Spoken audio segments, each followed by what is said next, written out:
Buenos días. Buenos días a todos.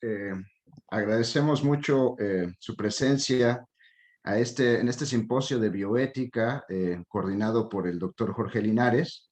Estamos haciendo la mesa número 2, la cual tiene como temática problemas de comunicación de la ciencia y de información pública durante la pandemia del COVID-19, pandemia e indofemia. Y bueno, en esta ocasión tenemos 4 ponentes, cada uno tomará 20 minutos y al final se realizarán las preguntas y las respuestas. Inicialmente tomará la palabra la profesora Aline Guevara, Luz Lazos y Eurídice Sosa, que tienen la presentación, van a presentar la ponencia Identificar datos para contar historias, una experiencia reflexiva con periodistas de ciencia en México ante la pandemia del COVID-19. Así que sin más, les podemos dar la palabra. Por favor. Gracias. Gracias, Obed. Hola, buenos días a todas y todos. Gracias por esta oportunidad para presentar un proyecto que en realidad no presentamos Luz, Eurídice y yo, pero está a nombre de muchísimas personas que nos ayudaron a conceptualizar, ayudaron y colaboraron en la conceptualización y la creación de este taller, incluyendo, por supuesto, la participación súper importante del Instituto de Geografía a través de Naxeli Ruiz y de Marco Miramontes, y por supuesto todo su grupo de cómputo, del grupo de cómputo del Instituto de Geografía. Entonces, bueno, yo quisiera, perdón por la prisa, pero es que sí quisiera dar chance a la discusión. Les voy a compartir mi pantalla y aquí está. Bueno, pues nosotros hicimos un proyecto que se denomina Identificar datos para contar historias. Les voy a contar primero los antecedentes de este proyecto.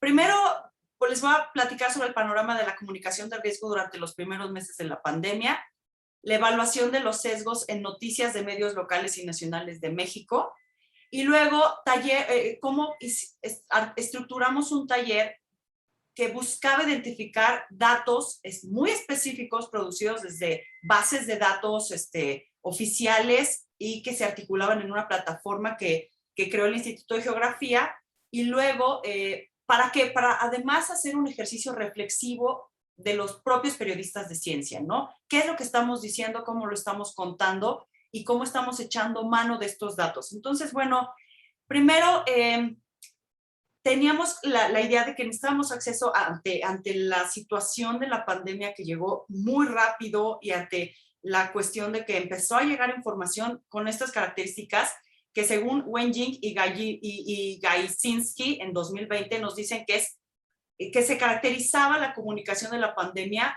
por COVID-19 con 3 tendencias importantes, ¿no? El uso extendido de redes sociales como fuente de información, la falta de confianza hacia instituciones, esto es muy importante, y las prácticas informativas basadas en discursos polarizantes.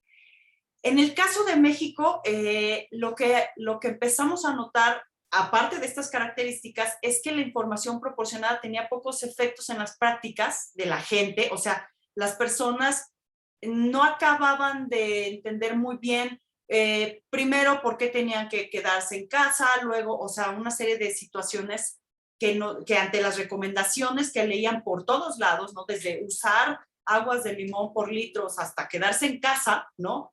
Y no salir, resulta que la información que se nos proporcionaba tenía pocos efectos porque tenía un carácter muy general y muy abstracto. Es decir, nos percatamos que este acceso a información confiable, pertinente y de calidad era casi inexistente, ¿no? Porque no contemplaba ni la diversidad de contextos que caracteriza a nuestro país, no contemplaba diversidad cultural, ni lingüística, ni territorial, ni desigualdades económicas.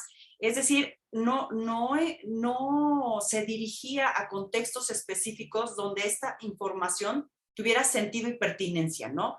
Entonces, si sabemos a qué estamos expuestos, nosotras y nosotros en los grupos de comunicación de la ciencia que estamos involucrados en este proyecto, y que además emerge de 2 proyectos PAPIT, ¿no?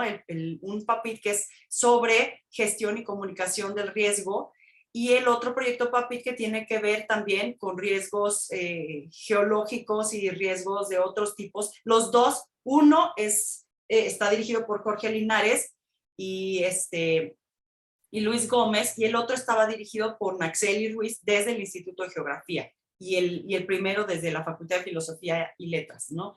Entonces, si sabemos a qué estamos expuestos, esta era como nuestra hipótesis, tendríamos mucho más oportunidad de actuar, ¿no? Pero este saber necesita estar contextualizado. Entonces, queríamos tener productos que lograran que los usuarios hicieran una decodificación pertinente, ¿no? Para que se pudieran apropiar de este conocimiento asociado para poder articular sus propias acciones, ¿no? Entonces, bueno, estábamos frente a un vacío en la disponibilidad de acceso a información orientada a evaluación de riesgos y ejecución de acciones en contextos específicos, ¿no? ¿Para qué? Para adecuar nuestras prácticas cotidianas. Luego había una ausencia de propuestas de comunicación situada que considerara esta diversidad, ¿no? Y luego había una carencia en la perspectiva de comunicación de riesgo que contemplara estructuras de colaboración continua, porque estaba todo el tiempo la comunicación que se estaba presentando era reactiva, no era planificante, no era estructurante a largo plazo, no, todo el tiempo era ante una emergencia, ¿qué hacemos, no? Entonces, así es muy difícil articular actores pertinentes para ciertas situaciones que vamos viendo que se van acercando, ¿no? Entonces, lo que intentamos fue articular un proyecto, déjenme ver, aquí está, les voy a presentar esto. La respuesta que exploramos se basa en la construcción con periodistas para construir historias dirigidas al público, ¿no? Yo primero quiero enseñarles esto, que aquí tiene, la mayor parte de las comunicaciones no tenían referentes ni fuentes de confirmación de la información, de muchas que revisamos. Ahorita les vamos a contar. Entonces, primero lo que hicimos fue revisar una serie de casi más de 150 notas, y ahorita les voy a enseñar cómo se hizo. Pero aquí está el promedio, por ejemplo, lo que empezamos revisando la situación de la comunicación de riesgo por COVID en México, ¿no? De marzo a junio de 2020. Perdón, porque esta sí se me había brincado. Y lo que hicimos es primero contactarnos con el Instituto de Geografía, y ellos tenían un instrumento que se llama eCovid-19. Este es un visualizador de datos geográficos que superpone diferentes tipos de información, como la disponibilidad, por ejemplo, de medios de comunicación dentro de las viviendas, la disponibilidad de servicios de salud locales, la disponibilidad de recursos básicos para la preservación de las condiciones sanitarias. Es decir, iba dándonos capas de información que se podían así como poner como gajos de cebolla, ¿no? Como capas de cebolla una sobre otra, y entonces hacer cruces de información bastante interesantes. Esta plataforma todavía está, por supuesto, disponible y se actualiza a cada momento. Y con base en la información que saca de INEGI, de montones de diferentes bases de datos nacionales, ¿no? Y esto, lo que pudimos hacer es que después de revisar más de 150 notas, agradecemos mucho al grupo de estudiantes de los PAPIT que participaron, porque con ellos pudimos hacer esta revisión. Pudimos rastrear cómo se aborda la información de COVID-19 en los medios nacionales y en los medios locales, ¿no? Entonces, bueno, tenemos que, fíjense, por ejemplo, algo que es muy importante que encontramos es que de comunicación de la ciencia solo había el 4.2%.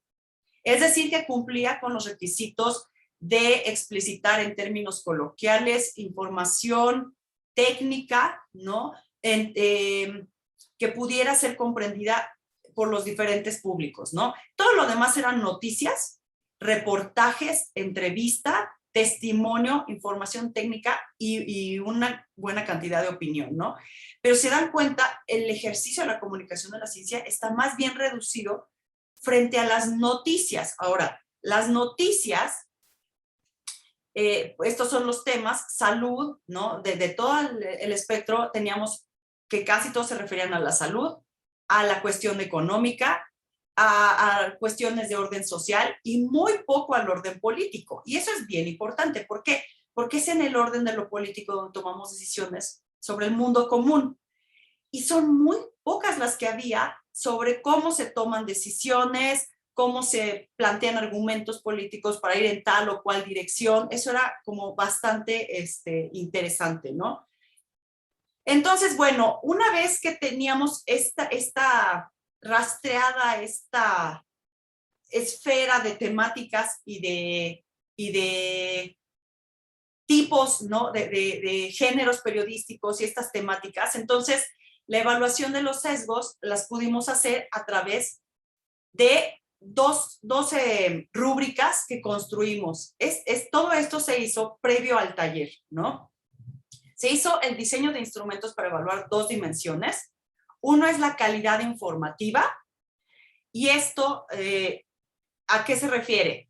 Ahorita les voy a enseñar las rúbricas: lenguaje, estructura, grado de complejidad y confiabilidad, relación del título con el contenido y las imágenes y la relación de las imágenes y contenidos.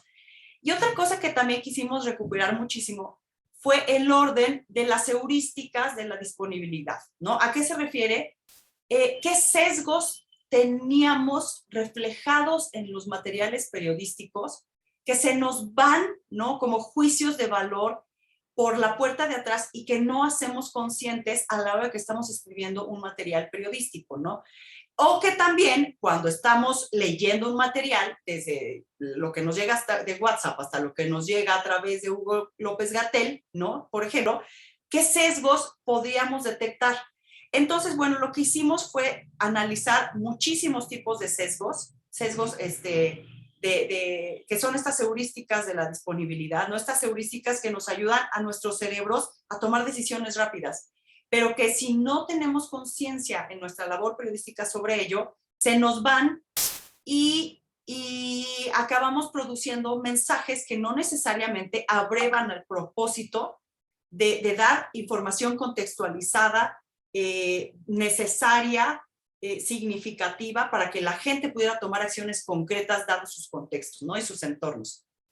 Entonces, bueno, espero que puedan ver esta rúbrica. Miren, por ejemplo, no espero que la lean toda, pero por ejemplo, ¿no? La primera rúbrica es sobre la calidad informativa.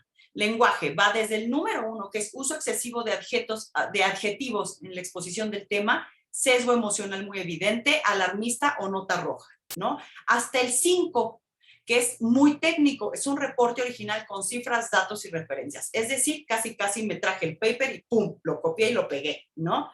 Luego, la estructura. Es una opinión sin argumentos, ataques a la persona, insultos, descalificaciones, ataques ad hominem, sin evidencias, que suele caer en estas ideas de conspiranoia no muy extrañas, o hasta el 5, que va información con referencias a datos expertos o de instituciones reconocidas. Entonces, en el Inter tenemos así en niveles de lenguaje, cómo está la estructura del texto, su grado de complejidad, medida por inferencias necesarias. ¿Qué inferencias como público tengo que hacer yo para poder comprender esta información, ¿no?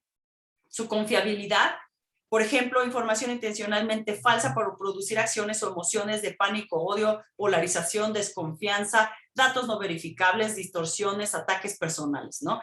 O se va hasta el 5, reporte que abreva de la fuente directa y ya. En el 4, si ustedes se dan cuenta, está el proceso de comunicación, de periodismo, ¿no?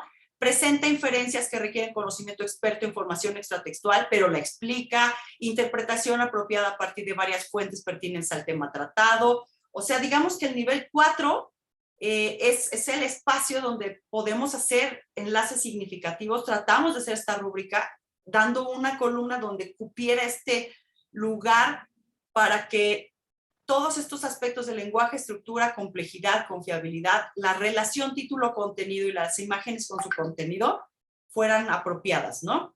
El 5 es un nivel muy técnico, es casi pasar lo que está diciendo el experto dijo, ¿no? Se podría como describir así. Y en el otro están los niveles de sesgo, digamos que después de analizar montones de tipos de heurísticas de la disponibilidad y sesgos, lo que hicimos, una disculpa si no tengo como mucho tiempo para explicar qué es lo que ¿A qué me refiero con todo esto? Por supuesto, luego podemos escribir un texto. Estamos en la presentación de un texto donde esto se explica, pero finalmente en esta rúbrica hicimos un cruce entre la calidad informativa y esta rúbrica de sesgos, que es alcance de daño, peso del contexto, podemos intervenir, responsabilizarnos y tomar control, tiene sentido de la acción, nos habla de posibles desenlaces, balance de pérdidas y ganancias, realidad ante la amenaza. Es decir, después de revisar todos estos tipos de sesgos, hicimos este recuadro donde los sesgos entran para caracterizar un tipo de texto periodístico, ¿no? Entonces, por ejemplo, el alcance de daño, en el nivel 1, el texto presenta que el daño posible afecta a un grupo específico, lo hace de manera grave o irreversible,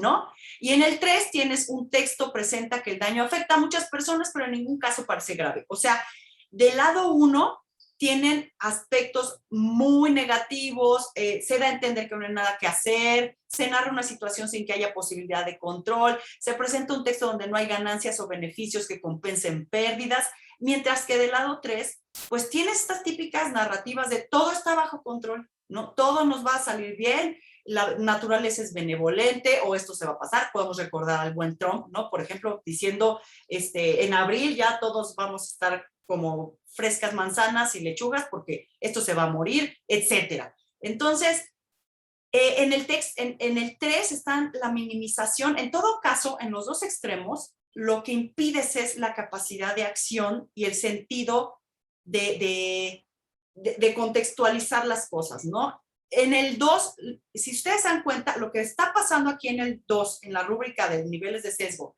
y aquí en el 4, es que estás rescatando contextualizaciones muy específicas para grupos específicos de públicos, ¿no? Mientras que en los otros extremos se empiezan a hacer afirmaciones muy generalizantes que no abrevan a la responsabilidad colectiva, ¿no? Entonces, bueno, ¿cómo evaluamos esta información? Se supone que calidad informativa sería 5, ¿no? Porque pues proviene de fuentes directas de producción de información objetiva. Y en el nivel 2 está esta mediana donde la gente, los grupos sociales pueden tomar responsabilidades y acciones concretas en lo que respecta a los sesgos que tenemos, ¿no? Esta rúbrica sirvió tanto para evaluar las más de 150 notas, como estas dos rúbricas, como para hacer el taller. Entonces, esta es la calidad. El verde está como el ideal, digamos, en cuestión de información. Y abajo, esos rojos, pues ya están en una calidad, pues triste, ¿no? Ya más. Bueno, el rojo del medio no debería estar. Aquí está. Entonces, miren, si ustedes se dan cuenta, el verde clarito es el nivel donde estamos ya no dirigiéndonos a estos públicos especializados tan idealizados informativamente, sino en un nivel 4 donde el periodismo y la comunicación de la ciencia, la educación de la ciencia deberían estar trabajando. Recuerden en esta rúbrica donde sí se expone información objetiva, concreta, pero en contextos muy específicos. Y en el morado está el espacio donde el sesgo es apropiado, ¿no? El sesgo está controlado por nuestra actividad reflexiva. ¿Qué estoy diciendo? Entonces, bueno, el espacio verde claro es como el espacio donde deberíamos estar trabajando más o menos, y lo que yo les quiero mostrar son los resultados generales de las muestras de notas y información periodística. Se salen mucho de estos espacios. Por supuesto que bueno que no caen en el nivel más bajo, ¿no? Pero se dispersan muchísimo en cuanto a, por ejemplo, a movilizaciones de sesgo. Si se dan cuenta, está separado aquí, por este lado, ¿no? Y por acá. Y también lo que le pasa mucho, miren, sí hay algunas que caen bastante bien en este orden. Hay otras que se van muy técnicas, ¿no? Pero en realidad lo que estábamos viendo es que el orden del sesgo, donde ya es muy peligroso, es hacia acá abajo, ¿no? Afortunadamente, miren, más bien nos quedamos como en una poca actividad de verificación informativa y no estamos haciendo un trabajo apropiado para no irnos a extremos extraños de sesgos heurísticos, ¿no? Esto ocurre en los medios. Aquí están separados los medios nacionales y los medios locales. Los nacionales, miren, en general, si uno se informa en medios nacionales, estás mejor informado que si lo haces a través de medios locales. El problema con los medios locales es que no acaban de recuperar sus contextos para poder dar información pertinente, ¿no? Y además se nos cuela muchísimo el problema de la calidad informativa y se nos cuela muchísimo el problema, no tanto, fíjense, se nos va bajando en el orden de los sesgos, ¿no? Entonces, el taller estaba dedicado, es un taller que agradecemos muchísimo a la Red Mexicana de Periodistas de Ciencia porque ellos y ellas se comprometieron a darnos un feedback sobre esta propuesta, estas rúbricas, utilizar el eCovid-19. ¿Qué fue lo que hicimos? Les presentamos primero, en la primera sesión, la plataforma iCovid-19 de los datos duros, ¿no? Entonces, cómo a través de, les dimos unas notas y cómo a través de la información que pueden extraer de esta plataforma, se las presentamos técnicamente, qué información venía, cómo se debía usar, y una vez que aprendieron a usarla, cómo a través de los datos y las capas que pueden cruzar, la información que pueden cruzar, pueden mejorar una nota que se les entregó. Entonces hicieron ese primer ejercicio, hicimos un taller con Moodle, entonces ahí metían sus tareas y pudieron hacer este primer ejercicio que es, tú tienes una nota, ¿cómo mejorarías esta nota a través de la información de eCovid, ¿no? En la sesión 2, lo que tuvimos que hacer es, una vez que ellos tuvieran la plataforma eCovid, que tuvieran la rúbrica de evaluación de riesgos y que ya habían recibido la retroalimentación por pares, ¿no? Con estas plataformas y con la charla de la segunda sesión, ellos produjeran sus propios textos. Y la verdad es que también tuvimos, afortunadamente se comprometieron nuestros periodistas y se pusieron a escribir cosas, y ahí se dieron cuenta también qué dificultades tenían nuestras propias rúbricas y todo eso. Es decir, las rúbricas no solamente eran para evaluar, son para producir un texto concreto, ayudándose también del iCovid-19, ¿no? Entonces, finalmente, lo que nosotros queríamos hacer era una exploración de estrategias para reconocer la diversidad de contextos que fueran útiles a los periodistas que cubren la fuente, ¿no? Eso es como importante. Muchas veces ellos no tienen tiempo de estar y están además sujetos a las mesas de redacción. Entonces, ¿cómo puedes a través de un instrumento que te da datos duros tejer una historia relevante y contextualizada, ¿no? Entonces, también se buscó mucho que durante este ejercicio periodístico hicieran un acto reflexivo. ¿Cuáles son mis sesgos en la información? Tengo una tendencia todo el tiempo a estar yéndome sobre un sesgo específico. ¿Cómo lo puedo? O es justificable dada esta información que tengo o no tengo cómo justificarla, ¿no? Construir un escenario reflexivo, eso nos interesaba mucho, que los que ya estamos comprometidos con el periodismo de ciencia y con la comunicación de la ciencia, construyamos este escenario reflexivo para explorar rutas de valoración de la comunicación social del riesgo. Que pudieran ver este grupo periodístico, al menos, que puedes tejer un camino muy pragmático desde la teoría, con una metodología muy concreta y ponerlo en práctica. Eso es también bien importante. Para los estudios CTS es súper importante porque resulta que con mucha frecuencia nuestros análisis teóricos desde los estudios CTS o filosofía de la ciencia, sociología, etcétera, no acaban bajando a la práctica porque no hay este camino. No estamos acostumbrados a tejer caminos desde la teoría, pasando por una metodología y hacer una práctica, ¿no? Que impacten en nuestra práctica de comunicar. Entonces, necesidad de espacios de colaboración e interacción interdisciplinaria, por supuesto, todos nos dimos cuenta que esto es muy importante. Necesitamos contactarnos con los institutos de investigación y que que al mismo tiempo estos institutos de investigación reconozcan que su límite está en la producción de esa información y que requieren de estos comunicadores expertos para poder tejer cuestiones relevantes sobre el contexto, ¿no? Y luego la evaluación de posibilidades para una segunda experiencia, que es desde no solamente platicar con periodistas de ciencia, sino ahora periodistas en general, o también profesores, docentes que dan educación sobre ciencia, que dan educación sobre la salud, que van a acabar hablando de educación sobre COVID en las escuelas que se están abriendo, etcétera, o también otros grupos de interés, ¿no? Grupos de divulgadores, grupos que van a crear planeaciones en museos, etcétera, ¿no? Y bueno, yo sí quisiera rápidamente agradecer al grupo, espérenme tantito, porque la verdad es que este tipo de trabajo, lo que yo veo como un proyecto que debemos retomar universitariamente, académicamente, en esta idea que se mencionaba mucho en la mesa anterior, de un compromiso, pues digamos, la invitación de Marx era no, de nada sirve la teoría si no cambia la realidad, es invitarnos a participar. Esta es la página que construimos para el curso.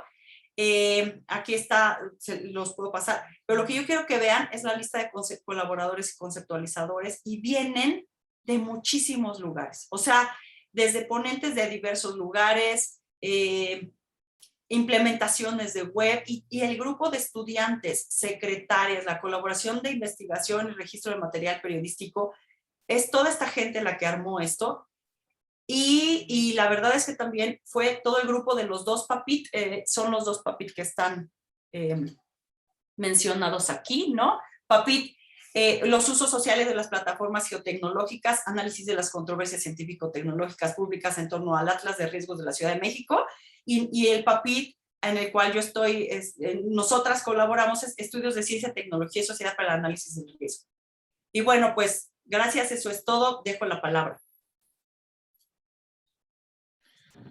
Pues muchas gracias, Aline, qué presentación tan interesante, ¿no? Un proyecto de colaboración, ¿no? Bastante padre, ¿no? Ya habrá tiempo de comentarlo. Por ahora voy a continuar, ¿no? con el programa y le voy a dar la palabra a Javier Cruz Mena, que va a dar una ponencia que se titula La sociedad del conocimiento fracasó. Es una locura aspirar a una sociedad del argumento. Le voy a pedir, por favor, que si se puede presentar rápidamente y si se puede ajustar al tiempo de 20 minutos. Muchas gracias, Javier. Gracias, Obed. Mucho más fácil presentarme que ajustarme al tiempo, obviamente, pero claramente intentaré ambas cosas. En lo que empiezo aquí poniendo mi pantalla, confío en que ya la estarán viendo. Ahí estamos. Yo estudié física en la UNAM, después decidí dedicarme al periodismo de ciencia fuera de la UNAM, regresé a la UNAM en 2003 y allí a la Dirección General de Divulgación de Ciencia, donde he tenido la inmensa suerte de trabajar en la unidad de periodismo primero y ahora en el laboratorio de periodismo de ciencia, un trabajo de un grupo de estudiantes mías, en donde hacemos básicamente tres cosas. Seguimos haciendo periodismo de ciencia, hacemos cursos, talleres, cosas que tienen que ver con docencia y crucialmente hacemos investigación sobre comunicación de ciencia en medios periodísticos masivos. Esa es la razón por la cual me animo a hablar aquí y el título de la ponencia tiene que ver con el hecho de que lo que voy a presentar aquí es apenas el núcleo de una metodología y de un marco conceptual en el que hemos estado trabajando durante ya cerca de 15 años. Y las capas exteriores no voy a tener chance hoy de tocarlas, pero lo que quiero es mostrarles en dónde está nuestro pensamiento hoy en el mero centro de la metodología. Empiezo entonces y para que me dé tiempo me voy a acelerar ahora al principio porque quiero poderme detener un poco más adelante en lo que realmente va a ser relevante.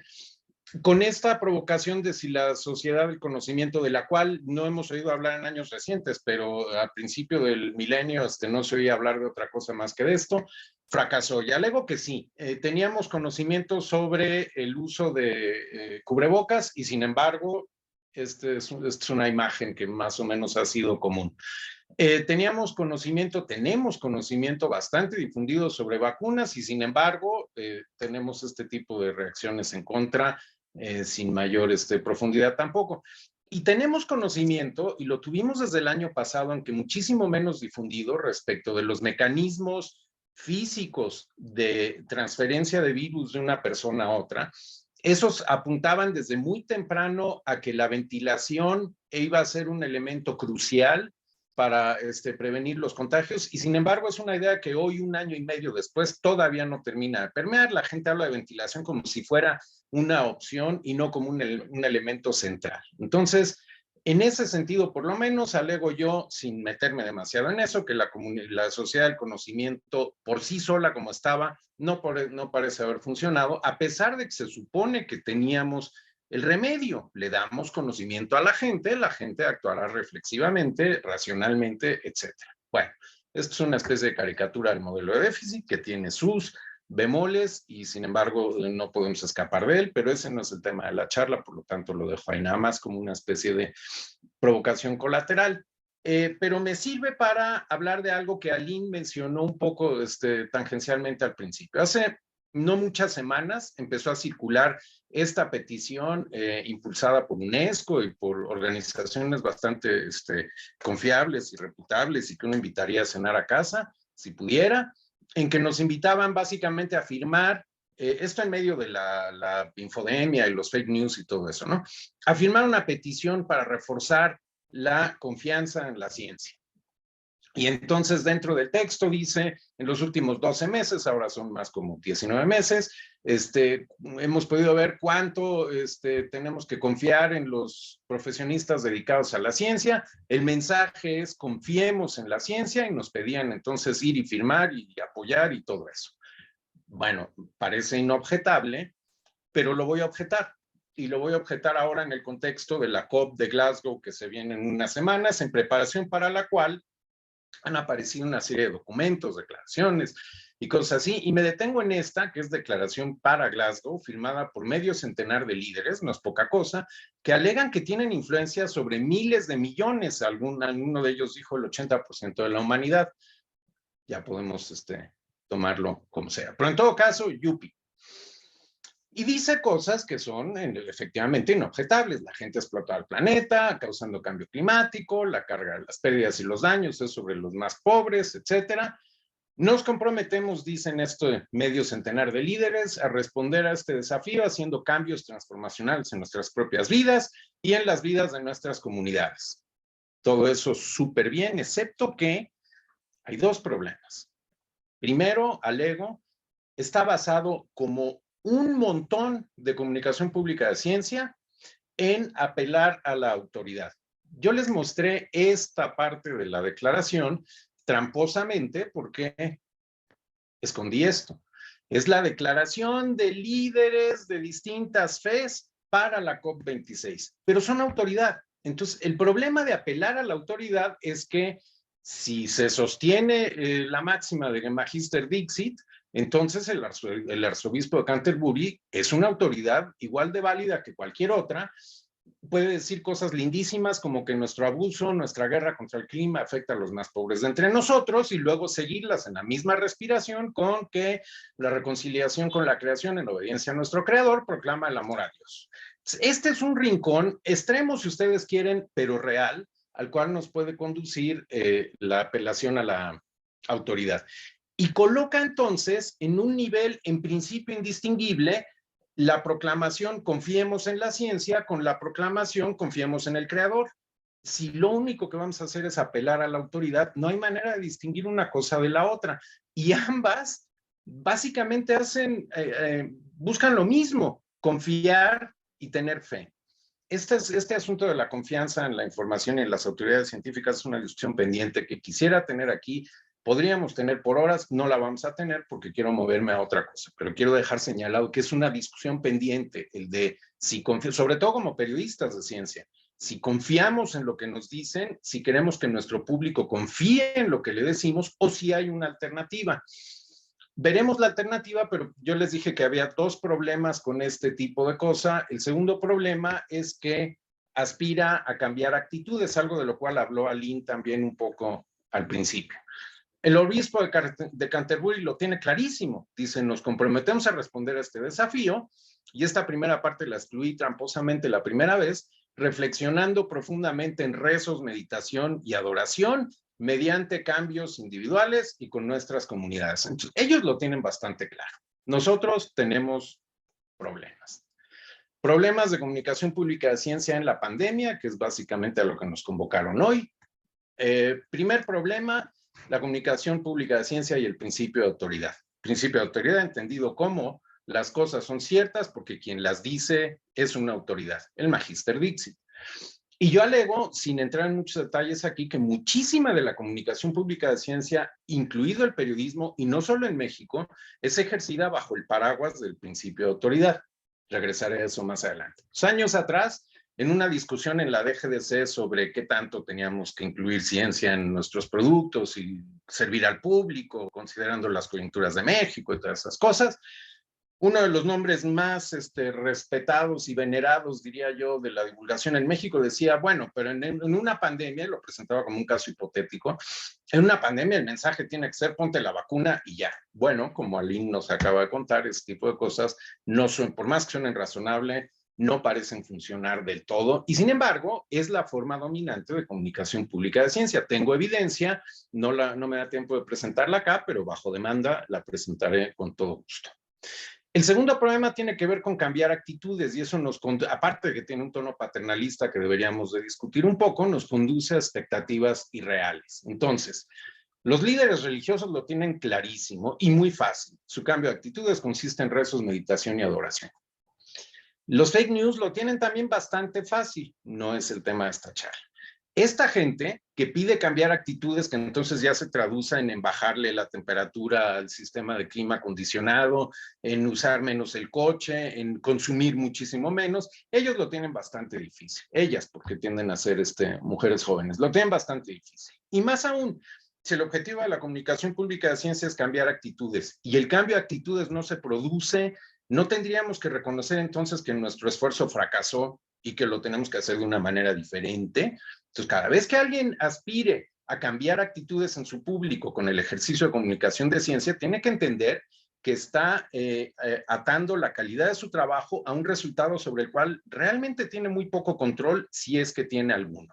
Entonces, propongo que tal vez tenemos que reducir el ethos de nuestra profesión, la razón por la cual lo hacemos, a algo que se quede en el ámbito en el que tenemos control y no depender directamente de la reacción de millones de personas a quienes no veremos jamás. Entonces, un cambio de estándar. Reconozcamos que la comunicación pública de ciencia, bajo el principio de autoridad, se centra en la pregunta ¿quién dijo lo que dijo? Y hasta allí, si yo consigo ver que la persona que estoy utilizando como fuente es respetada, confiable, reputada, tiene títulos, etcétera, entonces doy por hecho que la calidad informativa, para regresar al esquema de datos que nos mostró esa gráfica bidimensional, el espacio bidimensional de Aline de calidad contra riesgos, esto parecería ser el criterio de calidad. Pero en un esquema de comunicación pública de ciencia sin principio de autoridad, la pregunta, y no es la única, pero una pregunta central tiene que ser, ¿cómo sabe lo que dijo? Por supuesto que tengo que seguir buscando fuentes con razones defendibles. Pero una vez que tengo la fuente, no he terminado, no he hecho más que empezar. Lo siguiente es, tengo que ahora verificar cómo rayos sabe lo que me está diciendo. Y no es un cambio menor. Nos conduce, de hecho, a una perspectiva diferente, que empieza con algo que me gusta llamar el axioma cero. Todo producto de comunicación pública de ciencia debe tener algún contenido de ciencia. Y si algo alguna vez fue una perogrullada, es esto. Pero no lo es. Nuevamente, tengo evidencia bajo demanda de un montonal, tonelaje de productos de comunicación pública de ciencia hechos públicos en México y fuera, pero me concentro en México y en la UNAM, porque es en donde estamos, y tienen un montón de fuentes científicas, tienen muy poca comunicación, muy poco contenido de ciencia. Solo que para que yo diga una cosa como esa, tengo que tener una cierta noción de cómo defino contenido de ciencia. La pregunta obvia es, ¿qué es ciencia? Pero perdónenme, en este congreso de la Asociación Filosófica, que yo diga, es una pregunta demasiado filosófica. La cambio por una pregunta relacionada. ¿Qué es cultura científica? Que es algo bastante más accesible en una redacción periodística. ¿Por qué es accesible? Porque UNESCO nos dio en los años 70 una definición súper útil de cultura, y dice cultura secas. Dice, la cultura es el conjunto complejo de rasgos que caracterizan una sociedad o grupo social. Esos puntos suspensivos indican que estoy eliminando un montón de cosas, pero tengo que hacerlo porque si no, no acabo nunca. Nuestro grupo social, para acomodarnos, para tomar esta definición de cultura de UNESCO como un punto de partida, nuestro grupo social son las personas que hacen ciencia como profesión. En otros tiempos hubiera dicho los científicos, pero eso invisibiliza a las científicas, y si digo solo las científicas tenemos otro tipo de problemas. Por lo tanto, personas que hacen ciencia como profesión. Y yo alego que se convencen mutuamente, y esto es parte de los rasgos que las caracterizan, mediante explicaciones que atienden el por qué. Por cierto, pregunta eminentemente periodística, pero no quiero hablar solamente de periodismo aquí. Entonces, se convencen mutuamente mediante explicaciones que atienden el por qué y evidencia empírica, sistemática y reproducible que atiende el cómo saben, esa pregunta que yo puse hace un par de minutos. Es decir, tenemos la semilla de una argumentación científica. Eso me conduce entonces a la posibilidad de una comunicación pública de ciencia no basada en el principio de autoridad, que de hecho rechaza el principio de autoridad y que de momento voy a llamar argumental, en el sentido de que obedece este postulado subversivo. La argumentación científica está en el núcleo de la comunicación pública de ciencia, no la declaración de las fuentes, y su opinión me importa un comino, o por lo menos no en el centro del trabajo. Es su argumentación científica lo que importa. Y se la acompaño con una hipótesis. Todo argumento científico es reductible a unos pocos rasgos. ¿Por qué necesitamos esta hipótesis? Porque si no, terminamos con un montón de comunicadores públicos de ciencia que trabajan solamente en rebanadas angostísimas de especialidad. La química interestelar, la explosión de volcanes cerca de la península ibérica, las lluvias y las inundaciones cerca de la Patagonia Argentina, no puede ser, ¿no? Entonces, necesitamos una cosa más o menos generalizable, lo cual despeja dudas. Nunca me permito hablar de estas cosas sin darle crédito, aunque sea de pasada y rápidamente, a los cerebros, las mujeres con quienes he tenido el privilegio indescriptible de trabajar estos años. Todo lo que digo aquí viene de ellas. Son tesistas que han innovado, y su innovación es un instrumento que llamamos perfil de ciencia, que creo que encajaría rete bien con algunas investigaciones que veo ahora que están en progreso.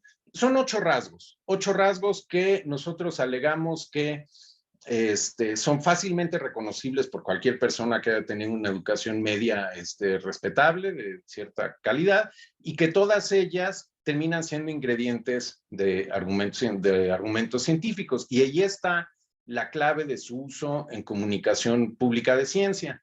No me detengo en cada uno de los rasgos, pero dentro de un momento les voy a mostrar una publicación en donde están expuestos todos.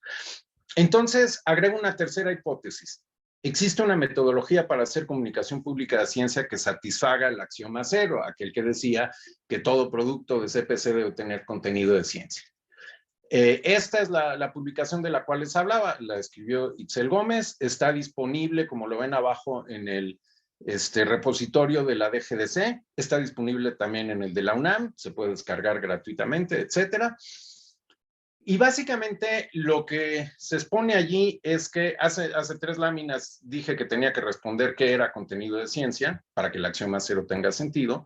Entonces, en nuestro esquema es en el centro argumentación científica más elementos que vienen de otros conjuntos de valores, por ejemplo, los valores noticiosos si estamos hablando de periodismo, pero si hablamos de divulgación, entonces no tienen por qué aparecer los valores noticiosos, pueden ser otras cosas, más los elementos narrativos necesarios para hacer un intento de contacto funcional con el público. Cada una de estas cosas es discutible y podemos llevarlo hacia allá más adelante. Lo que quiero ver ahora es si esto es algo factible o no, y alegaré que para que sea factible necesitaríamos operar un cambio cultural. Admítanme la caricatura de que la sociedad del conocimiento al final terminó estando basada en un ejercicio en el que las fuentes del conocimiento estaban siendo determinadas por el principio de autoridad, es decir, aquellas personas encargadas de difundir el conocimiento lo más ampliamente que se pudiera para que la sociedad del conocimiento tuviera un sentido, tendieron a quedarse en esa primera pregunta, ¿quién lo dice? Y una vez que establezco que quien lo dice es una autoridad, ahí me quedo. Y eso produjo las primeras láminas de mi exposición de hoy. Y además el objetivo del conocimiento en la sociedad del conocimiento era cambiar actitudes. Cuando tomamos cosas como dejar de fumar, sobre todo en público, usar cinturones de seguridad, este tipo de cosas, parece haber funcionado. Cuando hablamos de discriminación, maltrato, abuso, y el jurado todavía está allí como que discutiendo si funcionó o no funcionó. Pero cuando hablamos de la crisis ambiental, incluida esta pandemia, claramente el esquema anterior de principio de autoridad y el objetivo, tener como objetivo cambiar actitudes, no funcionó. En cambio, propongo un esquema en el que hay una renuncia total al principio de autoridad. Eso, primero que nada, nos va a poner en una especie de confrontación con la educación religiosa por razones obvias, con la comunicación pública de ciencia en el statu quo, porque llevan décadas haciéndolo así y son un chorro y no tienen muchas ganas de cambiar. Y con el periodismo de opinión que no puede vivir, casi no puede vivir, y ciertamente no como está, en un mundo cobijado por el principio de autoridad. Y noten, solamente lo dejo aquí, pero noten que la mayoría del periodismo que ustedes reciben es de opinión. Entonces, eso es algo bastante importante. En todavía más cambio, apunto entonces hacia, como sugería el título de la ponencia, una sociedad del argumento. En esta sociedad, el argumento está en el centro de casi todo, y no solo comunicación pública de ciencia. Tenemos como problema de origen que argumento es una noción que está casi totalmente ausente del sistema educativo. Desde la escuela primaria hasta la universidad uno puede terminar no solo carreras, sino doctorados y no tener una idea de qué es un argumento, ni cómo se construye, ni cómo se sabe si un argumento es sólido o es endeble. Entonces, regreso y estas son las ideas centrales de lo que sería una sociedad del argumento. Ahorita veremos un poquitito, antes de que termine, cómo se ve. Regreso a la pandemia, entonces. Hay una serie de preguntas desde principio de 2020 que han sido tratadas en los medios como si fueran preguntas que estaban en busca de una autoridad. Por ejemplo, la transmisión entre humanos del virus. Se produce por contacto con superficies, se produce con aerosoles, es algo que se puede evitar con cubrebocas, y lo que hemos tenido es un montón de autoridades diciendo un montón de cosas, incluidas instrucciones, casi órdenes, pero piensen ustedes con qué frecuencia han sido ofrecidas argumentos sobre estas preguntas. La dimensión colectiva del COVID, los principios del modelaje matemático que predijo el pico de la pandemia como 7 veces y ahora ya nadie habla de ningún pico, y las condiciones de contorno de esos modelajes que siempre están basados en ecuaciones diferenciales parciales, y todo el mundo que estudia matemáticas sabe que no tiene ningún sentido hablar de un modelo de ecuaciones si uno no habla de condiciones de contorno, y esas nunca fueron discutidas. La respuesta humana a las recomendaciones es una de las condiciones de contorno, por lo menos afecta a condiciones de contorno directamente. Hay más preguntas en busca no de autoridad. En el nivel de la dimensión individual de COVID, existe una dosis infectiva mínima. Es claro que un solo virus ingresado no me va a matar, pero mientras no sepamos más o menos en qué rango está la densidad mínima de virus que tengo que respirar, entonces todas las intervenciones están un tanto cuanto en el aire. Lo que mata no es el virus, lo que mata parece ser un proceso de inflamación que no hemos discutido con argumentos en los medios.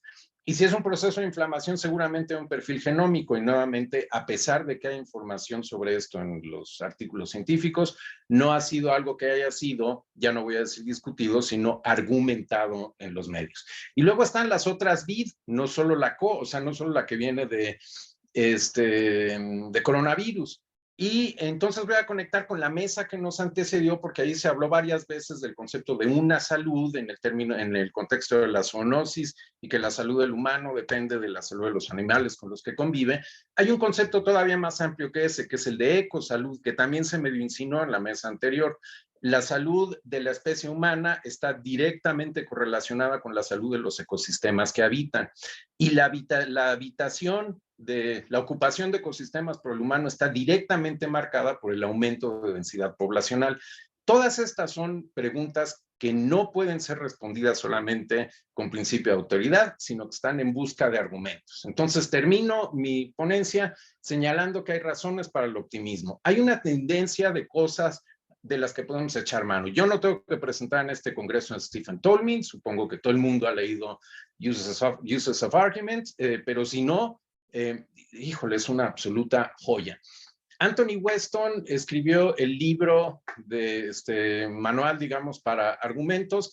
Él es filósofo, pero tiene mucho trabajo en educación ambiental, por lo tanto, sus ideas conectan con la realidad. Atocha Liceda es una joya escondida de la UNAM, bueno, no sé qué tan escondida, supongo que ustedes la conocen bastante bien, yo tengo la suerte de conocerla, pero no me da la impresión de que sea un hombre que sea suficiente, sobre todo sus ideas, que sean suficientemente discutidas. Ella está trabajando desde hace tiempo en lógica explicativa aplicada a ciencias de la salud.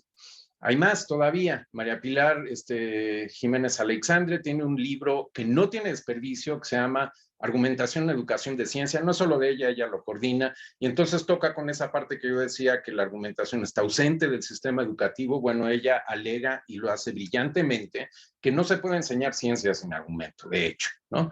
Y finalmente un libro de reciente aparición en inglés y también en español, de Eugenia Cheng, una matemática estadounidense, se llama El arte de la lógica, donde ella explora los límites de la lógica formal y la utilización de la lógica, y esto casi toca con Tolmin, la utilización de la lógica en condiciones cotidianas. Idea final, entonces, tenemos que pensar profundamente sobre el aprendizaje de argumentación, enseñar qué son argumentos,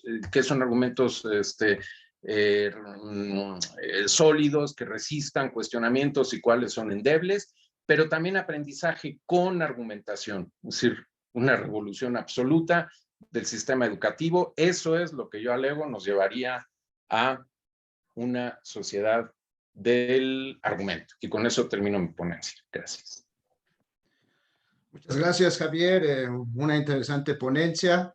Ya habrá tiempo para comentar y para trabajar las preguntas. Bueno, pues el siguiente ponente es Obed Frausto, que soy yo. El título de la ponencia es los negacionistas de la pandemia. Entonces, pues bueno, aquí pues voy a comenzar a charlar un poco sobre lo que propició esta ponencia, que pues en realidad fue un pequeño capítulo del libro que escribí, ¿no? Que ya va a ser publicado, de hecho, un libro colectivo que está en pronta salida. Aquí, pues bueno, todo se dio por una invitación que me hicieron unos colegas en Barcelona, en la Universidad Autónoma de Barcelona, que estaban realizando una especie de diccionario sobre la pandemia. Y entonces, pues ellos habían organizado este diccionario pues con varios conceptos, varias categorías, y ellos me pidieron el favor de que si yo podría escribir específicamente sobre el fenómeno del negacionismo en la pandemia. Y bueno, entonces yo comencé a estudiar un poco. No es que yo sea un experto en esa temática, sino que pues yo empecé pues tal vez a buscar algunas categorías, algunos conceptos que sentía yo que podrían dar un poco de luz a esta temática en específico, ¿no? Y obviamente pues casi todos hemos estado siguiendo pues las noticias en relación a la pandemia, y pues uno de los componentes de información de la pandemia pues es efectivamente lo polémico pues de las vacunas, de gente que niega la pandemia en sí, la existencia del virus, etcétera.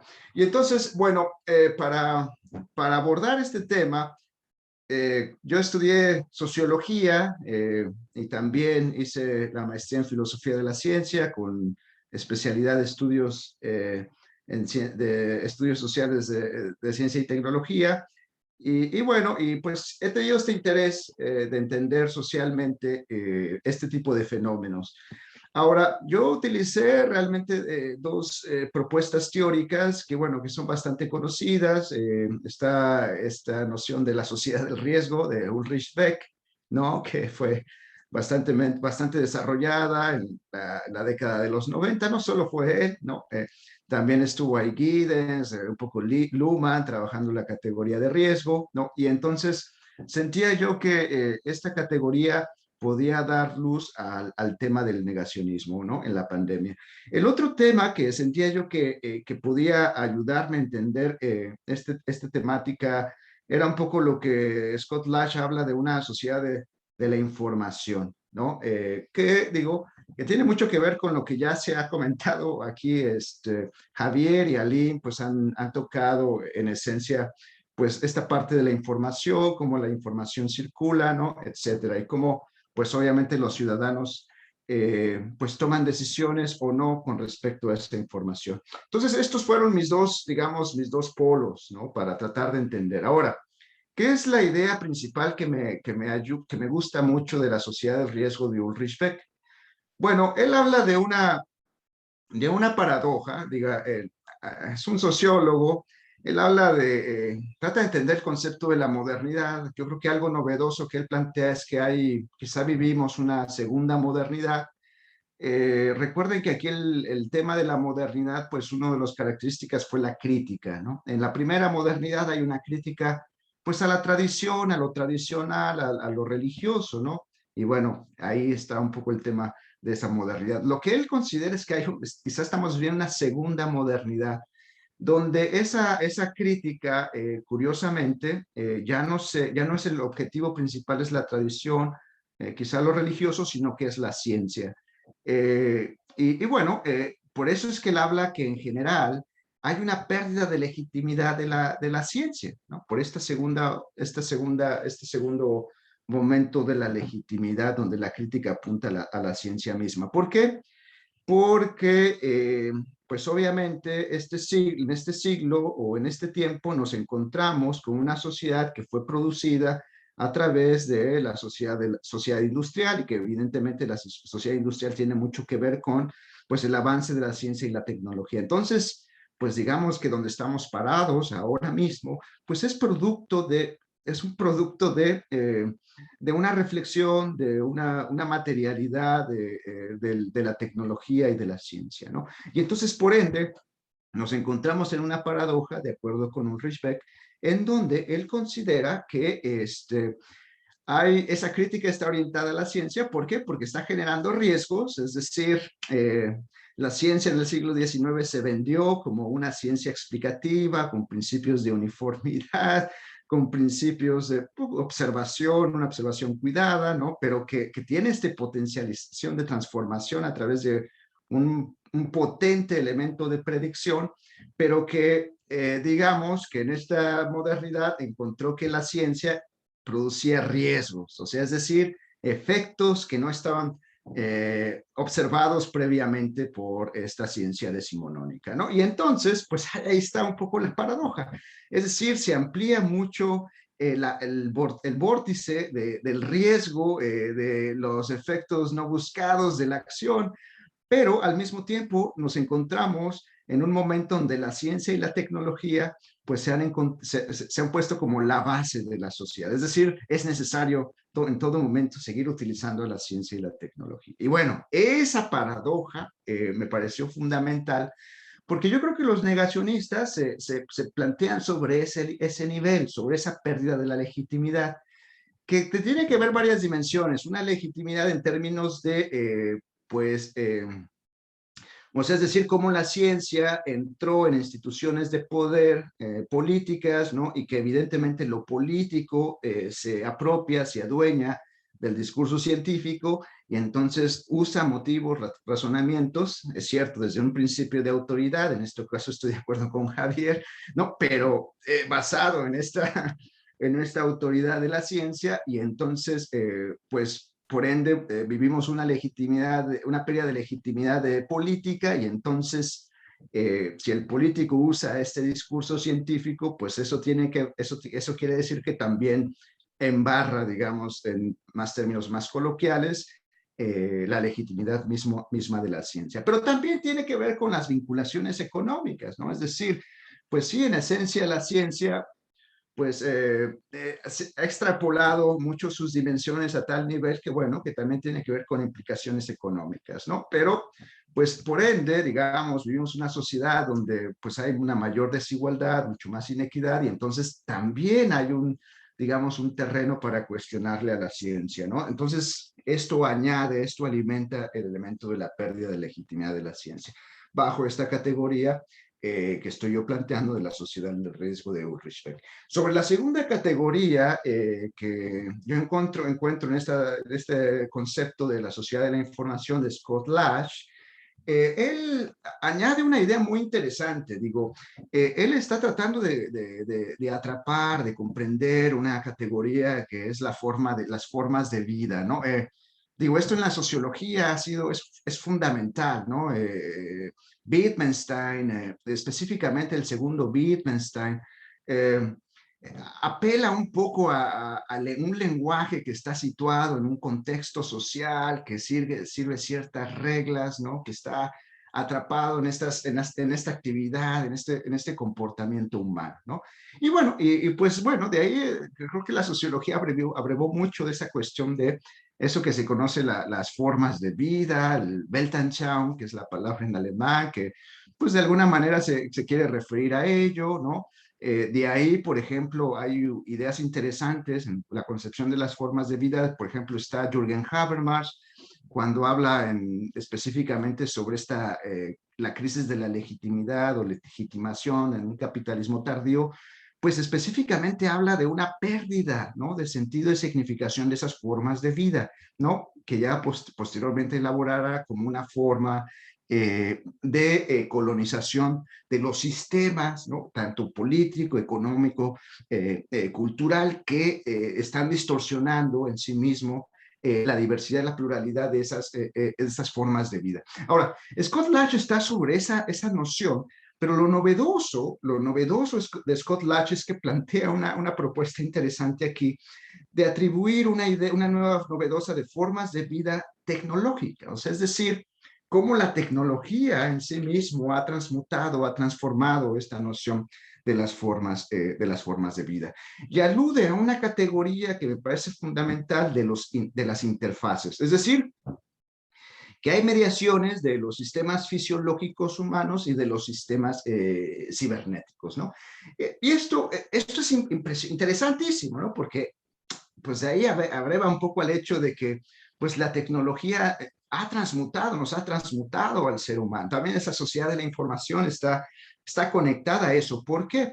Porque anteriormente en formas de vida o en expresiones de instituciones quizá de una primera modernidad a la Ulrich Beck, podríamos pensar que uno de los elementos centrales en la conformación de verdades son las ideologías, ¿no? Que podría tener mucha semejanza con lo que Foucault hablaba de los discursos, es decir, como aparatos, dispositivos, ¿no? que te pueden entremezclar entre lo material, entre lo psíquico, entre lo cognitivo, entre lo epistémico, pero que en el tiempo pueden extenderse y expandirse mucho más, ¿no?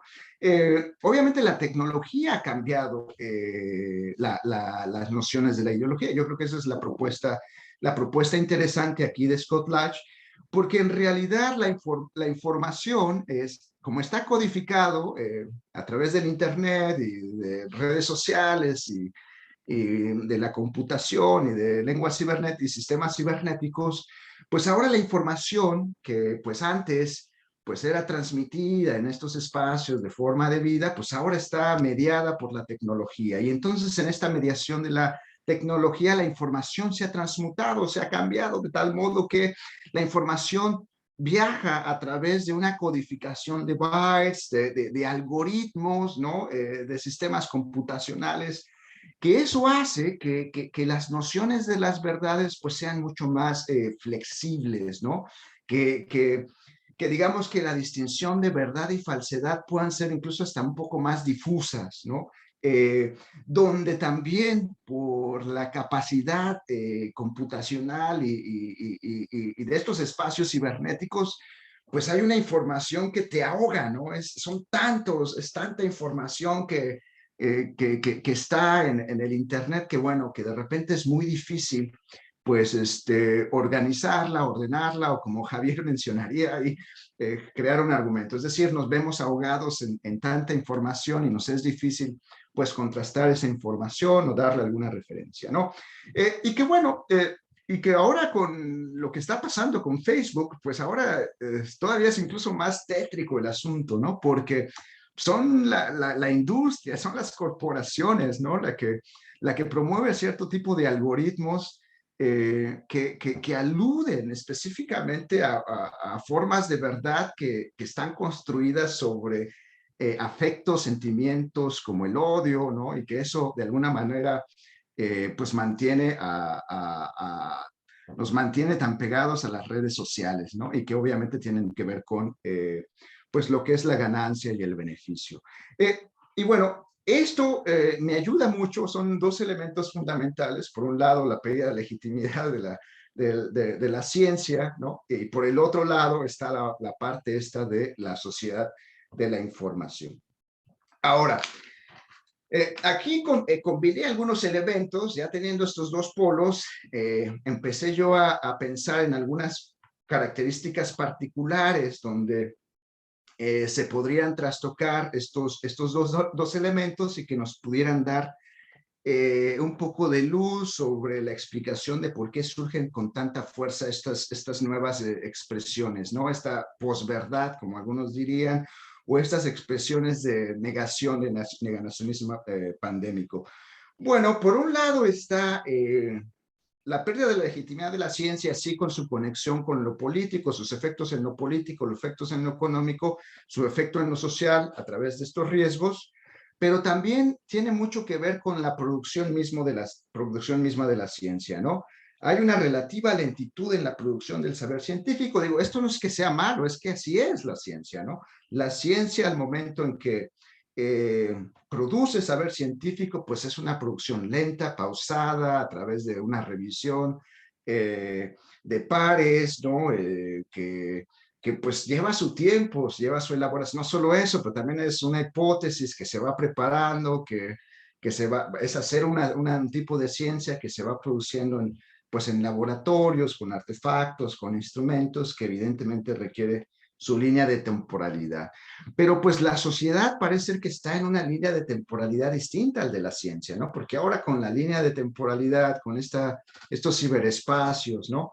Donde los algoritmos están operando, esta idea del placer y del goce que se ha implementado, digamos, en estas sociedades capitalistas neoliberales, pues el ser humano en este tipo de sociedades quiere más y más y mucho más rápido, ¿no? Satisfacer sus deseos, sus intereses de una manera mucho más rápida. Entonces, la lógica de la sociedad pues va en una dinámica rapidísima y la ciencia pues sigue produciendo de una manera increíble, pero no definitivamente a la velocidad que la sociedad pide, demanda, etcétera, ¿no? Y que esto da pues evidentemente pie a explicaciones mucho más eh, o alternativas, ¿no?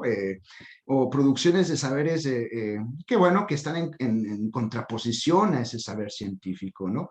Y bueno, también hay otro elemento que tiene mucho que ver con esto que hablaba yo de los algoritmos y los espacios cibernéticos, ¿no? Y cómo la ideología se ha transmutado. Es decir, que esos espacios cibernéticos sí habría que entenderlos de por qué sí hay son propensos a esta desinformación, ¿no? Y esta creación de verdades alternativas, ¿no?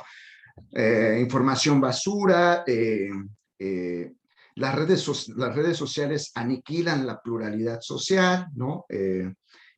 Son como una especie de máquinas que contaminan símbolos, así de la misma manera que producen contaminación ambiental, pues también producen contaminación de símbolos, contaminación social, ¿no? Porque aniquila la riqueza de los símbolos que ayude a este elemento de una pluralidad social. Y en cambio, esos algoritmos en sus redes, pues nos están encapsulando en pequeñas tribus, ¿no? Donde pues hay una reafirmación de ciertas verdades o en este caso, pues cómo se puede propagar una información, ¿no? Dándole un like, compartir, ¿no? Es muy sencillo propagar estas verdades. Entonces hay una formación de verdades trending, ¿no? que es en el compartir y ya de repente pues una verdad va escalando, hay un interés de las redes sociales, del internet, entonces eventualmente se vuelven verdades trending. Y bueno, pues ahí encontramos estos elementos que me ayuda a entender que, bueno, que el Internet es una ilusión consensuada que promueven quizá esta desinformación y esta posverdad, ¿no? De manera general, ¿no? Yo sé que puede que en otros casos, pues, haya gente que quizá contraste, que utilice esa información y que analice esa información. Pero bueno, ya hablé un poco de la vinculación política, de la ciencia y la tecnología, le hablé de la crisis de la legitimidad política, esta idea de los políticos mienten, y bueno, también ya hablé un poco de la vinculación del espacio de elementos económicos, y ahora voy a hablar un poco más en específico sobre las teorías de la conspiración, ¿no? La teoría de la conspiración, yo pensé que tenía yo que darle una especie de tipología, ¿no? Una tipología a este saber. Y bueno, yo pensé tres formas de tipología de la conspiración.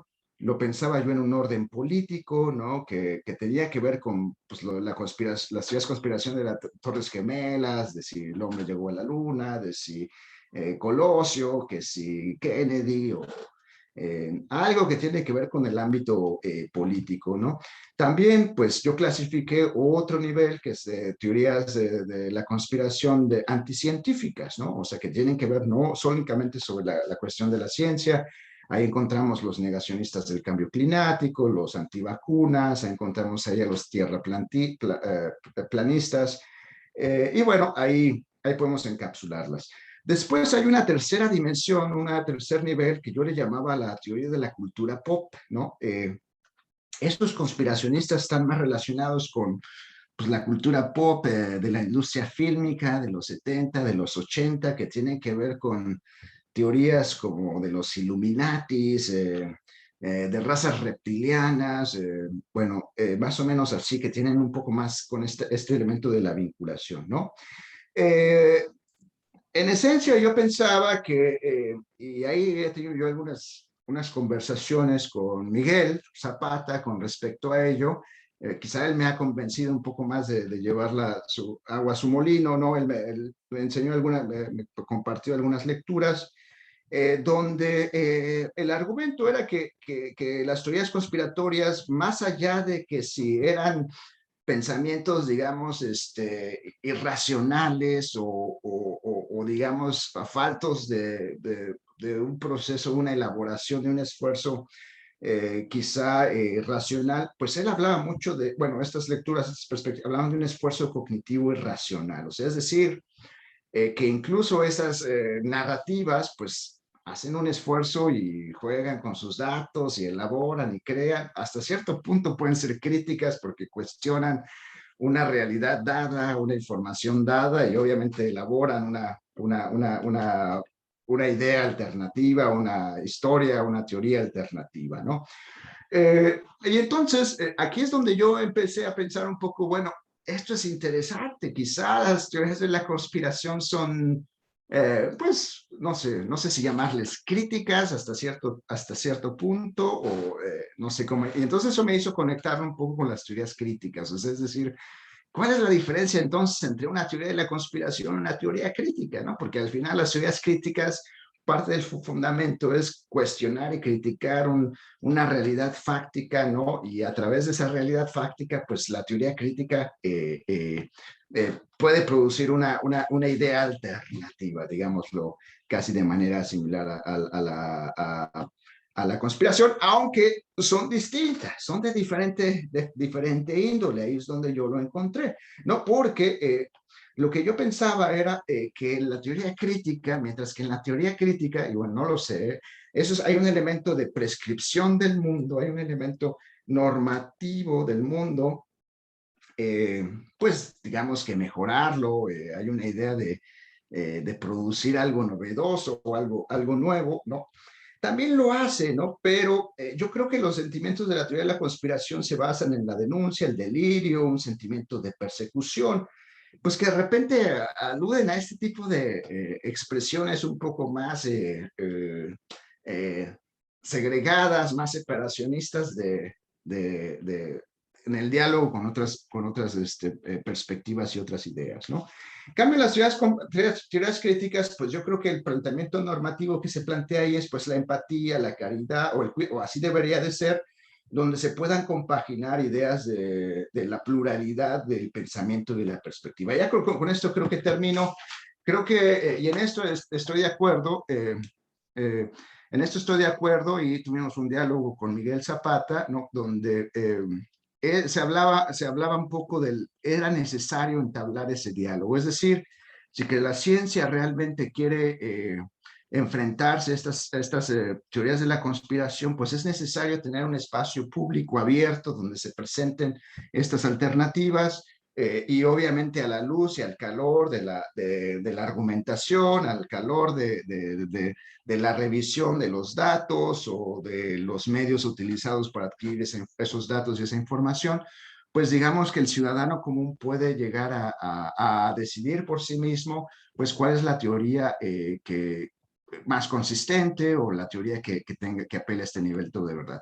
A veces, y es verdad, a veces es cierto que cuando se le ataca y se le aísla o se le cuestiona estas teorías de la conspiración, pues digamos que alimenta mucho a la teoría de la conspiración misma, ¿no? Porque cuando se les cuestiona a los que creen en estas teorías de la conspiración, pues eso les da muchos más elementos, muchos más ánimos de poder seguir produciendo y convenciendo de estas teorías conspiratorias a sus amigos, a otras personas, etcétera. En cambio, en ese espacio público abierto, sería interesante ver cómo pues los argumentos fluyen. Bueno, yo con esto termino.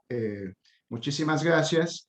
Y bueno, ahora le voy a dar la palabra a Victoria Añorbe, que va a presentar una ponencia que se llama El coronavirus y la pérdida de confianza en la ciencia, una lectura marxista. Muchas gracias. Muchas gracias, Obed. Pues bueno, me voy rápido, debido a que ya contamos con poco tiempo. En cuanto a la presentación, brevemente, pues soy licenciada en Filosofía por la Universidad Autónoma del Estado de Morelos y actualmente soy docente de secundaria preparatoria de Humanidades. Próximo ya a entrar a la maestría. Y bueno, doy inicio con mi ponencia, nada más que creo que hubo un error ya al momento de escribirla, es lectura marxiana, no marxista, nada más haciendo esa aclaración, doy inicio.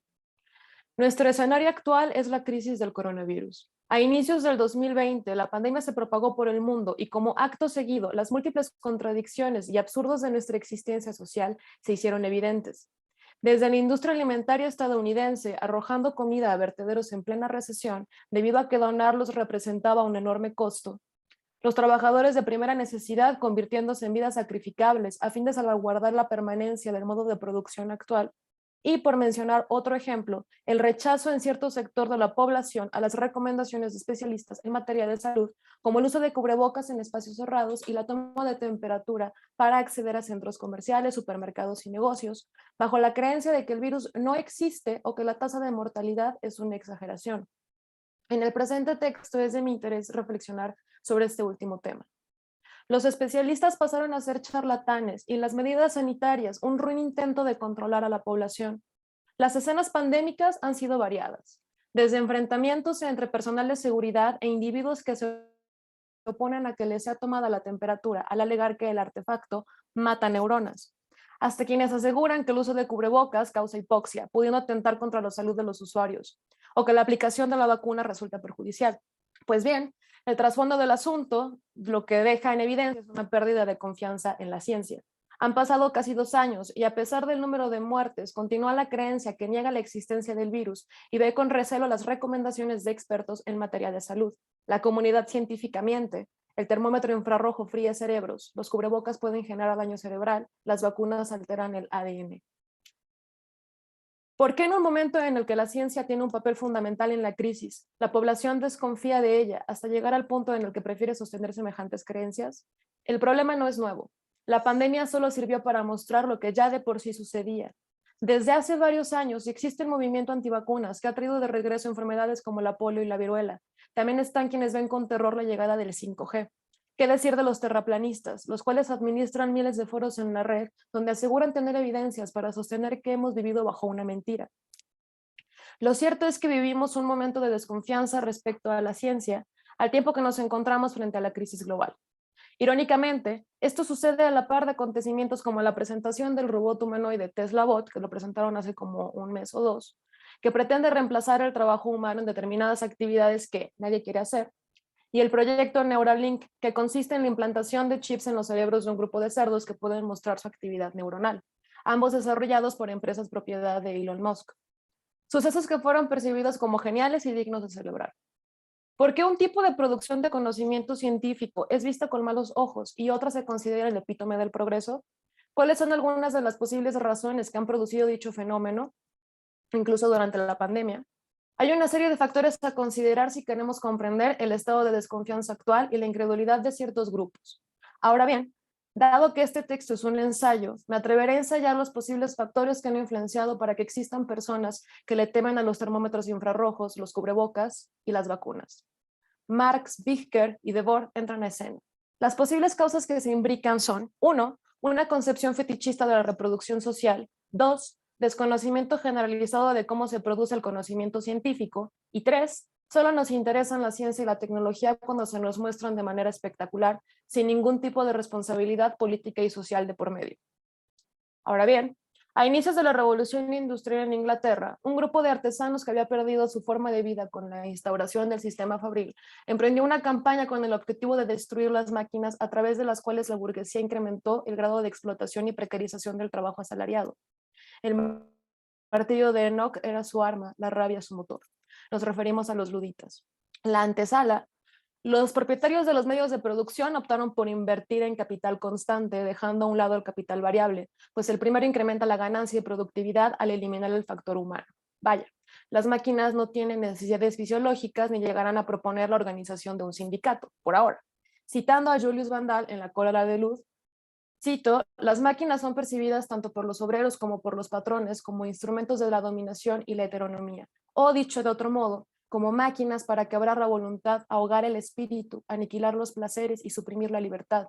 Es pues natural que la resistencia a la inducción del sistema fabril coincida con el rechazo del maquinismo. Finalizo la cita. A ojos de los luditas, los responsables del problema no solo eran los capitalistas, sino la técnica sobre la cual se fundaba un mundo que buscaba disciplinarles en aras de la producción de plusvalor. Fue algo como la escena de Metrópolis de Fritz Lang, donde el personaje principal sigue su interés romántico hasta el mundo subterráneo de los trabajadores. Ahí tiene una visión en la que la máquina se transforma en Moloch, un demonio que devora a la clase proletaria.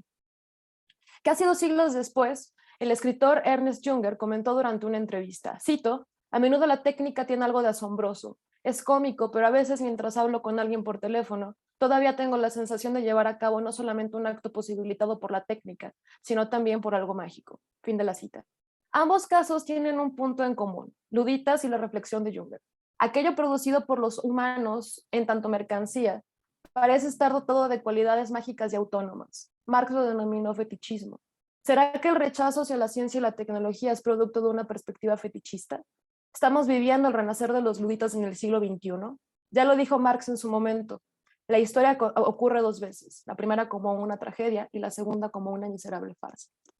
De acuerdo con Marx, y aquí me voy a poner muy técnica y muy marxiana, perdón, los productos del trabajo poseen una cualidad mística una vez estos adquieren la forma de mercancía. A saber, toda mercancía tiene un carácter suprasensible que no podemos percibir con nuestros sentidos. ¿Cómo es que esto sucede? Cuando se metaboliza la naturaleza mediante el trabajo, en la actividad modificamos el mundo y asimismo se crean productos para el uso, los cuales tienen una utilidad y un cuerpo físico. Pero una vez pasan a ser mercancías, les rodea algo aparentemente mágico y devienen fetiches. Contiene tanto objetividad social natural que responde a ser un bien producido para satisfacer una determinada necesidad, como objetividad puramente social que pone el acento en su capacidad de ser intercambiable entre otras mercancías. En el primer caso nos referimos al valor de uso, el cual está en relación con la satisfacción de necesidades humanas concretas y con el trabajo concreto. En el segundo, al valor de cambio, mismo que se obtiene gracias al trabajo humano indiferenciado o bien abstracto, siendo este el que permite expresar la magnitud de valor en tanto que tiempo de trabajo socialmente necesario. Ahora bien, ¿por qué es misteriosa la forma mercantil? porque al momento en el que los productores están frente a ella, la ven no como el resultado de su trabajo bajo determinadas relaciones sociales de producción, sino que pareciera ser independiente y autónoma al proceso que la produjo. De pronto es como si las cosas cobraran vida y estuviesen dotadas de una aura que las dota de una fantasmagórica independencia.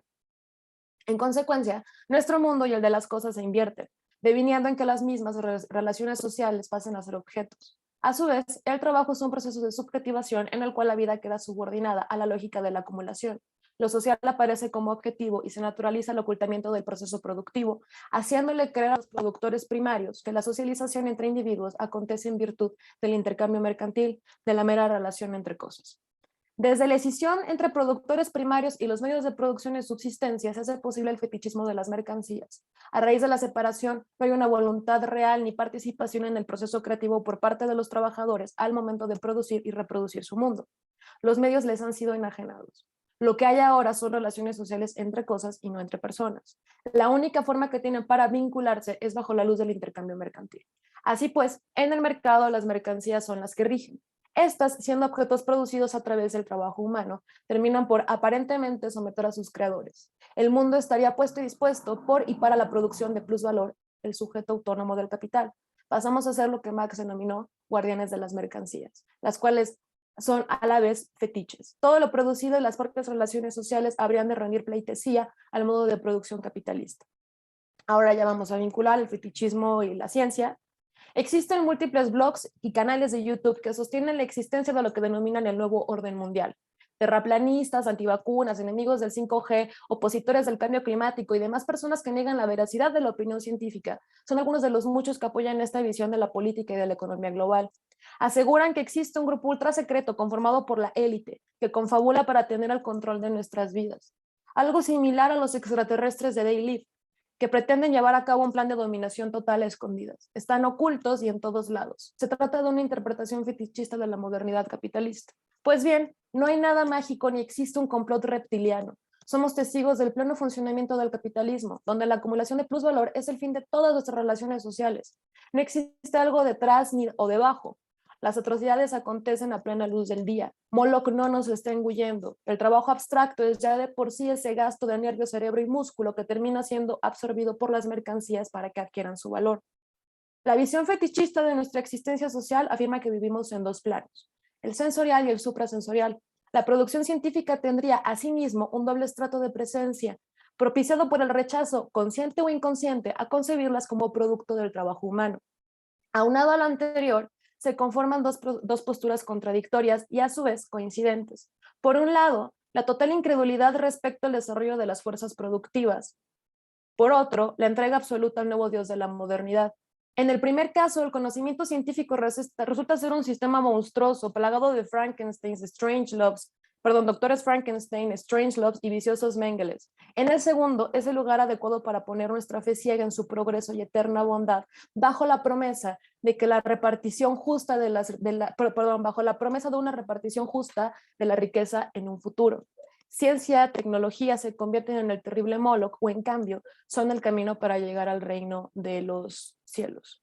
Y aquí quiero hacer un paréntesis, recuerdo a esta doctora argentina provida, médico argentina provida, que se hizo muy viral, Chilina Brondolio, si no me equivoco, que se hizo muy viral a principios de la pandemia con esta entrevista que le hicieron donde decía que el coronavirus era algo falso y la gente para validar su postura, digamos que deslegitimaba el conocimiento científico, pero sí legitimaba a esta médico porque había una coincidencia, una validación respecto a sus creencias, a pesar de que esta señora es conocida no solamente por sus opiniones sobre el coronavirus, sino que también dice que las personas homosexuales lo que buscan es la extinción de la humanidad y que el aborto es un plan de gente reptiliana básicamente, que también quiere bajar la población y demás cosas. O sea, parece ser que este grupo conspiranoico, esas personas conspiranoicas, basan su opinión en algo científico mientras esta sea validada por ellos. ¿Okay? Nada más como un breve paréntesis. Ahora bien, El desarrollo actual de la ciencia y la tecnología tiene la posibilidad de ayudar en los procesos emancipatorios. Temas como la soberanía alimentaria y energética hoy son posibles, pero esto no llega a realizarse. ¿Por qué? Citando a Bolívar Echeverría, la enajenación es la característica central del mundo moderno, porque solo en él la politicidad, la cualidad específica de la existencia humana, se encuentra clausurada en el sujeto social y cedida al objeto, al objeto social. El proyecto que se está realizando, el de la modernidad capitalista, ya finalicé la cita, perdón, no está siendo conformado por la totalidad de los individuos sociales. Se nos ha sido enajenada la capacidad de lo político, de darnos forma. Político entendido como la facultad y voluntad de decidir colectivamente sobre los asuntos humanos. Sin embargo, y esto es importante de señalar, la enajenación no elimina de manera total lo político ni es un estado de completa parálisis. Se trata de un acontecer permanente, una mixtificación de la voluntad política que se subsume una y otra vez a la voluntad del capital. El conocimiento científico y la técnica se producen socialmente, no de manera mágica y autónoma separados de nosotros. La concepción de un conocimiento científico independiente al sujeto social es consecuencia de separar a la ciencia de su carácter político, de la producción social. En el capítulo 13 del Capital, Marx mostró que el desarrollo de las fuerzas productivas no es el enemigo a derrocar, sino su subordinación al modo de producción capitalista. Es bajo determinadas relaciones sociales de producción que su uso puede llegar a atentar contra la vida. Concluimos, por tanto, que ciencia, tecnología y técnica pueden ser un medio para la dominación bajo relaciones sociales específicas. La continua usurpación de la capacidad política, su enajenación, actúa en función de valorizar el valor sin clemencia ni descanso a costa de lo que sea. Dicha decisión entre lo político y los sujetos sociales lleva a que se piense, por ejemplo, que el conocimiento científico no pertenece al reino de los hombres y que más bien se encuentra en otra esfera. Entonces, cuando lo político se enajena, nos separamos, entre otras cosas, de la ciencia, la tecnología y la técnica. Una vez distintos, se le atribuyen cualidades mágicas y monstruosas, sospechosas y turbias, o bien divinas e indudablemente maravillosas.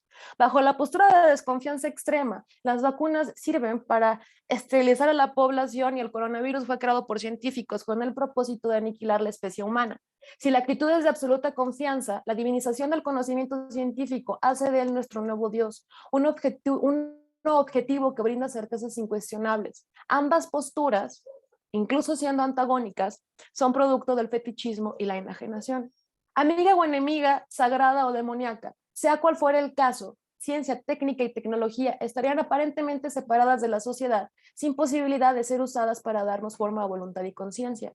Posibles razones, no únicas, información de cómo se produce el conocimiento científico. División entre especialistas y sociedad civil. Y 3, negar que hoy la producción científica y tecnológica ha tomado la forma de mercancía. Es momento de darle la voz a Viger.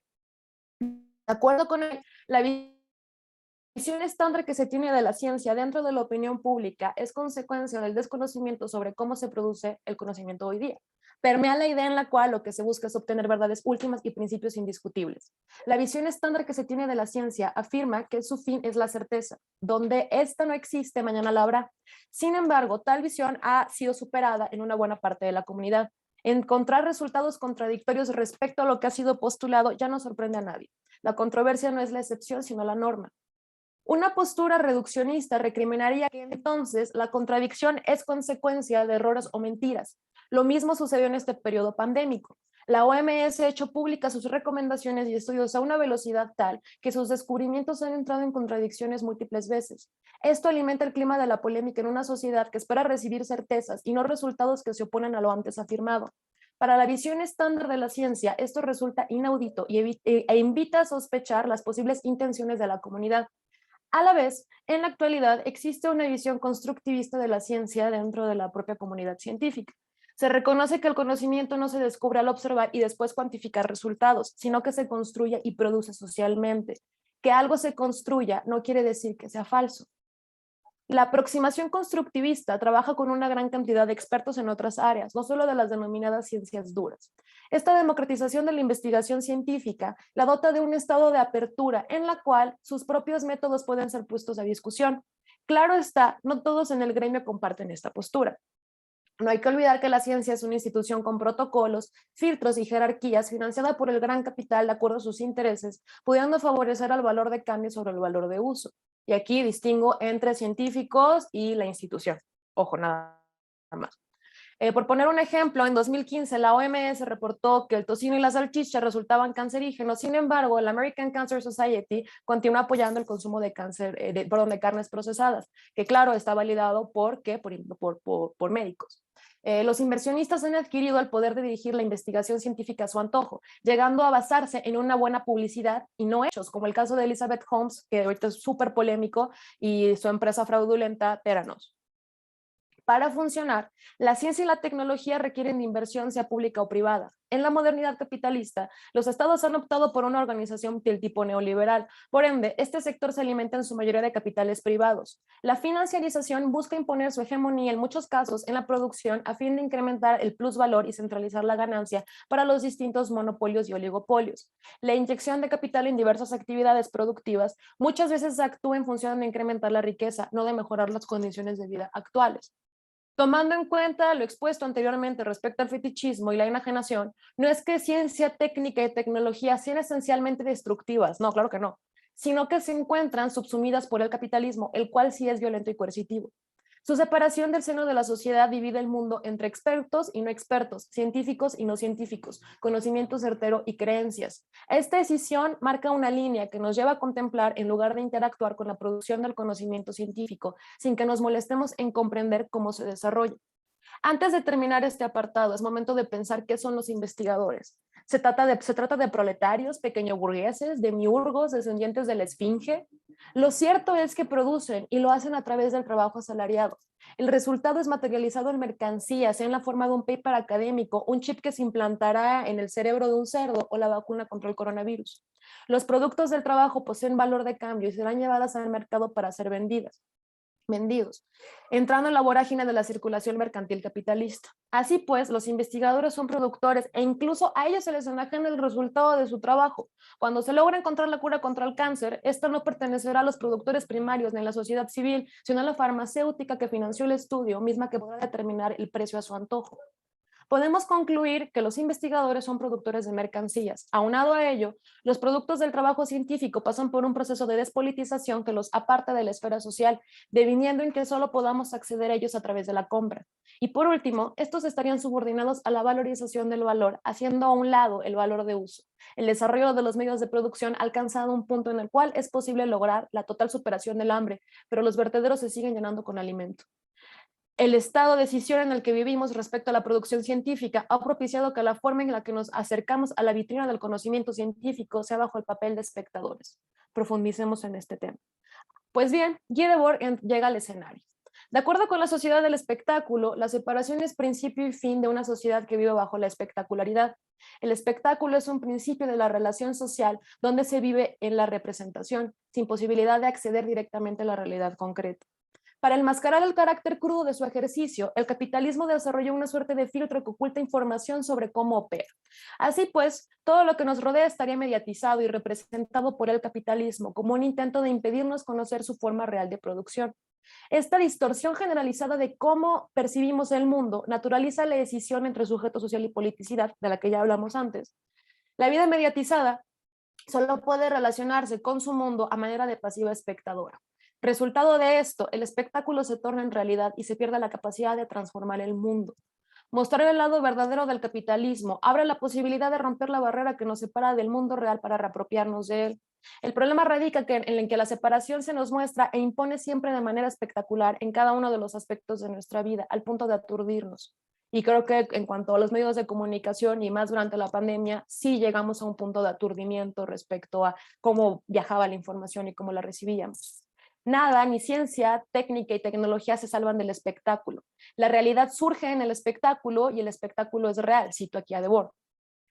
Entonces, toda esa apariencia que niega la vida de manera visible, la espectacularidad del mundo nos mueve a diversas formas de consumo que no toman en cuenta el proceso social que les produjo.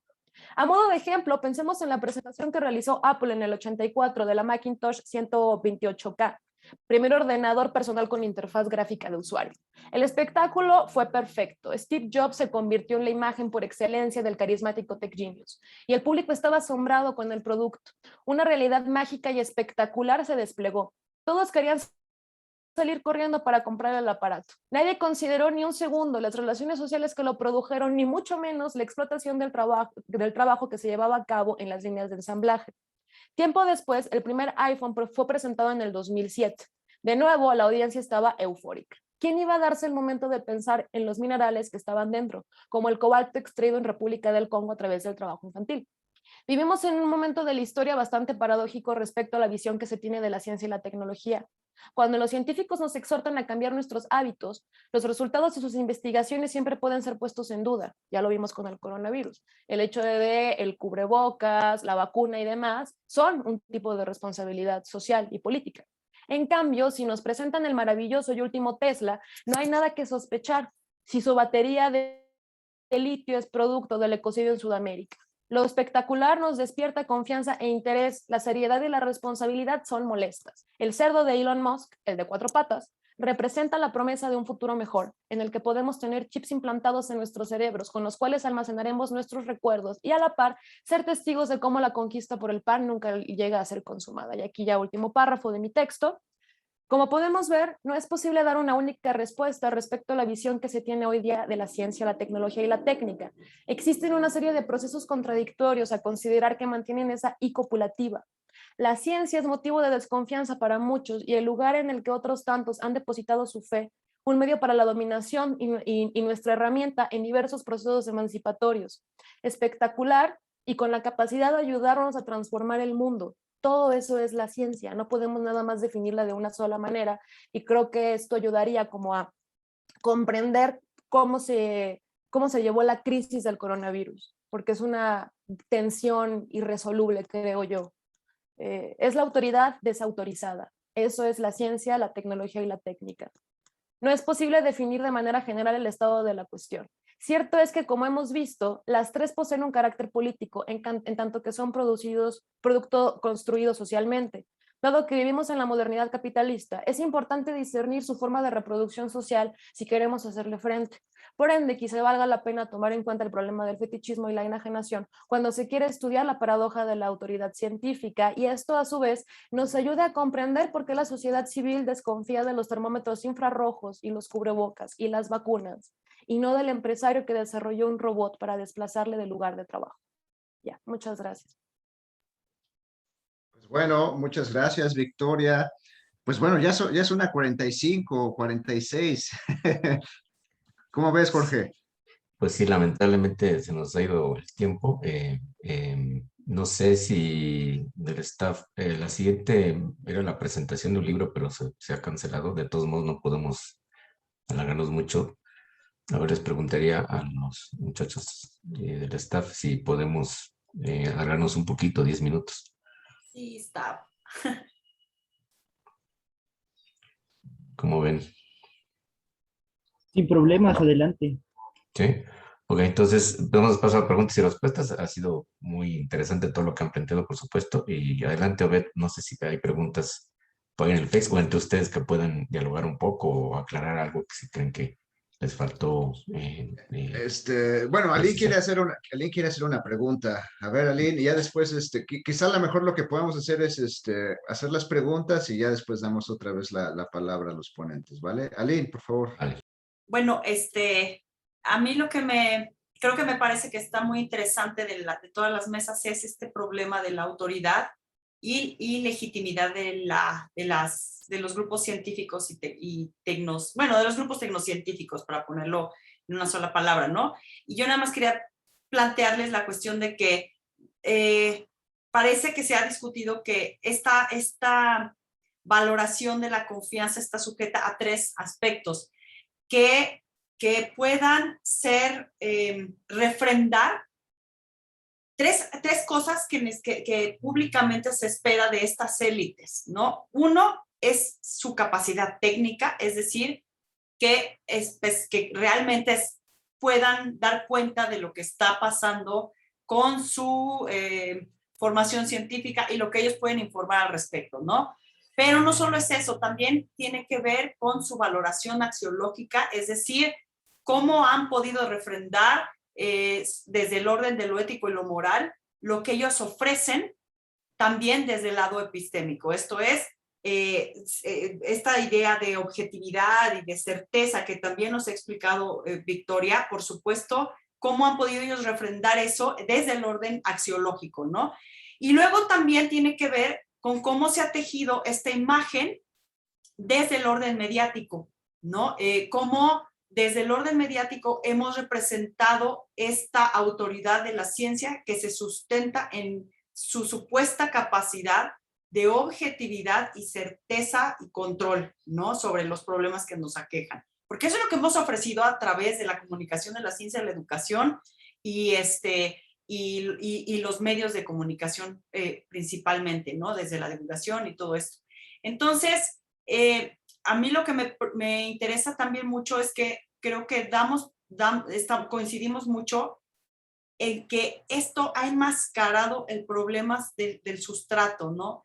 Pareciera que como hemos movilizado todo el tiempo, que se dice que es objetiva, que es cierta, que nos permite el control y que nos lleva al progreso, hemos olvidado que el sustrato que finalmente está debajo es el capitalismo, el racismo, la colonización y el heteropatriarcado, ¿no? Entonces, sin esos ingredientes, pensar en el problema de la autoridad científica siempre va a ser la construcción de este fetiche que nos cuenta Victoria, ¿no? Entonces, yo creo que Javier tiene razón en el sentido que debemos argumentar, pero nuestra argumentación, infortunadamente, para los que soñamos con ese sueño moderno, ¿no?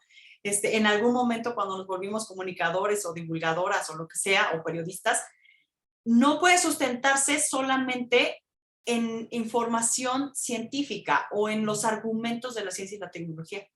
Por eso nos interesaba mucho contextualizar la cuestión, no solamente en el orden local, sino en el orden de cómo está esto que pudiéramos llamar el sistema mundo, ¿no? Sin eso, no es posible construir una comunicación que incluso dé cabida a estos espacios de la disidencia o del disenso, ¿no? ¿Cómo ven? Eso es lo que yo quería decir, ¿no? Estos tres aspectos, esta autoridad que se sustenta desde lo técnico, lo mediático y lo axiológico, y que hemos querido pasar como si fuera solamente epistémico, y no es así, no es así. Bueno, ¿alguien más quiere dar algún comentario, alguna pregunta, algún cuestionamiento? Bueno, yo creo que, digo, ahí Ali tiene una línea interesante.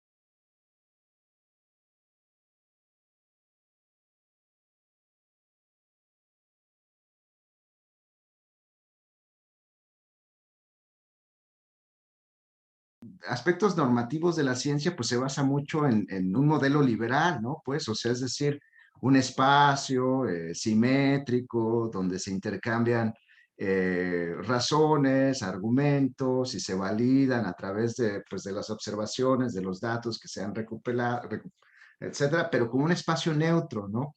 Y entonces apela mucho este modelo al modelo liberal. Y bueno, sentía yo que, pues obviamente presupone un espacio de neutralidad, de ahí un poco la ciencia que se parte de esta idea de la objetividad, de valores de neutralidad, de hacer un lado, pues la parte política, el elemento ético, normativo, etcétera. Pero entonces yo pensaba, pues a lo mejor igual habría que articular de una manera distinta ese tipo de ciencia, ¿no? Digo, ya no sé si me convencía tanto una noción de organización científica en el ámbito republicano.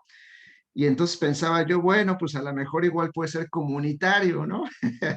Pero no sé, sigo explorando un poco categorías que tal vez puedan extrapolar el ámbito Y ahora, el otro nivel es la cuestión normativa con lo axiológico, ¿no?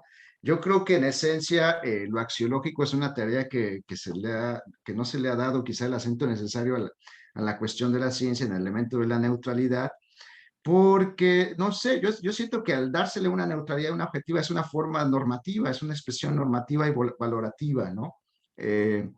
Y bueno, y yo creo que ahí se esconden muchas temáticas y muchas problemáticas que yo creo que tendría que ser más explícito, ¿no? Pero bueno, yo creo que ahí la comento. ¿Alguien quiere comentar algo sobre esto que alguien comentaba? No sé. También hay preguntas del Facebook en el Las chat. preguntas del Facebook del chat, ok. Bueno, aquí para una pregunta para Victoria, ¿dirías tú, Victoria, que la no extinción del capitalismo significa la extinción de la humanidad? ¿En qué medida? Creo que había otra pregunta por acá. Una pregunta creo que era para Obed. Entonces, ¿consideras que los negacionistas del COVID o las vacunas podrían operar como un tipo de movimiento antisistema? Bueno, no sé, si quieres, Victoria, por favor, gracias. Sí, muchas gracias, Obed. Pues bueno, respondiendo a la pregunta, creo que sí, que en este caso lo que despliega el modo de producción capitalista es un horizonte de destrucción que ya no puede ser, ya no podemos mirar a otro lado. Ya la destrucción está aconteciendo hoy. No es gratuito, por ejemplo, lo que sucedió con el coronavirus, ni es gratuito el hecho de que las pandemias estén pasando en un lapso tan pequeño. Mucho tiene que ver con la forma en la cual la forma de reproducción social actual. Entonces sí, recuerdo, por ejemplo, esta figura que utiliza Yape, Ansel Yape, en La Sociedad Autófaga, que es un libro que sacó hace no mucho, hace como unos 2-3 años, donde utiliza el mito de Erisictón, el cual es, bueno, narra la historia de este rey, el cual una diosa lo termina condenando a que devore todo. Nunca va a estar satisfecho. Más bien lo condena al hambre, esa es la palabra que estaba buscando.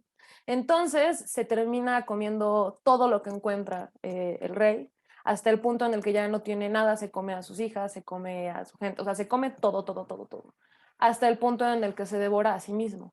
Y así es como termina su historia. Así que para mí, el horizonte al cual nos enfrentamos equivaldría a esa figura que utiliza Yape al inicio de este libro, donde la forma de reproducción social, ya la destrucción que involucra es insostenible. Por lo tanto, más allá de sí, la abolición de la forma de producción capitalista, creo que la invitación que hacen, por ejemplo, grupos como el ZLN respecto a otros mundos posibles, es lo que también debería de estarse discutiendo. Es lo que debería de estar en cuestión. Y bueno, creo que esa sería mi respuesta. Gracias. Bueno, yo ya me tengo que ir, tengo que enseñar aquí en 3 minutos, pero rápidamente, muy rápidamente al tema del movimientos antisistema. Pues puede ser, están cuestionando formas de legitimidad política, científica, aunque no sé, obviamente no lo he pensado así claramente, pero tal vez podría uno vincularlo con una forma de política de posmodernidad, ¿no? Digo, no, de ahí me la aventé un poco así a bote pronto, ¿no? O sea, es decir, puedes encontrar algunos elementos ahí, ¿no? Porque hay un cuestionamiento de la noción misma de verdad, y obviamente se apela a cambios y transformaciones, ya no de ese modelo kantiano, ¿no? Del modelo ilustrado basado en argumentación, en el razonamiento, ¿no? Sino que más bien evoca a sentimientos, ¿no? Como quizá el odio, quizá el sentimiento de persecución, ¿no? La diferenciación. Yo creo que, no sé, tal vez uno podría apelar hacia ese nivel, ¿no? Un poco hasta distópico, pero bueno, no lo sé. Yo me tengo que ir ya. La verdad es que disfruté muchísimo este espacio, sus ponencias, aprendí demasiado. No sé qué No, prosigue, Jorge. sí, no importa. Gracias, David, que salgas. Todavía tenemos unos minutos para que Javier responda algo. Claro, sí, por supuesto. Adelante. Sí, y lo voy a hacer rapidísimamente y no voy a ser yo, sino voy a darle la palabra a Ignacio Ramonet, periodista de Le Monde, español, porque si bien estoy de acuerdo con la crítica anticapitalista de Victoria, un fetiche requiere también un adorador. Y creo que es importante que hablemos aquí de la responsabilidad que hay de quienes están del lado receptor de la comunicación pública de ciencia. Dice Ramonet: querer informarse sin esfuerzo es una ilusión que tiene que ver con el mito publicitario más que con la movilización cívica. Informarse cansa y a este precio el ciudadano adquiere el derecho de participar inteligentemente en la vida democrática. Yo alegaré entonces que la participación inteligente en la vida democrática tiene que ser por la vía de argumentos, el procesamiento de los argumentos a los que somos expuestos y nuestra reacción argumentativa a esos argumentos. Eso no anula todo lo demás, seguimos siendo animales con emociones y con todo ese rollo sigue estando allí. Mi alegato es que en ausencia de argumentos estamos condenados a la fetichización y a la adoración de las autoridades. La salvación está en las palabras de Ignacio Ramonet. Es el precio que hay que pagar para participar inteligentemente. Muy bien. Bueno, pues llegamos entonces a la hora fija y así ya podemos cerrar la mesa. Muchas gracias a todos los ponentes. El coloquio continúa hoy en la tarde y mañana tenemos las otras 3 mesas. De quienes están conectados viéndonos en Facebook, los invitamos a que sigan en este simposio y en otros de los simposios del Congreso Internacional de Filosofía de la Asociación Filosófica de México. Muchas gracias. Felicidades por su participación. Nos vemos próximamente. Muchas gracias. Gracias, Jorge, ¿no? Por la organización.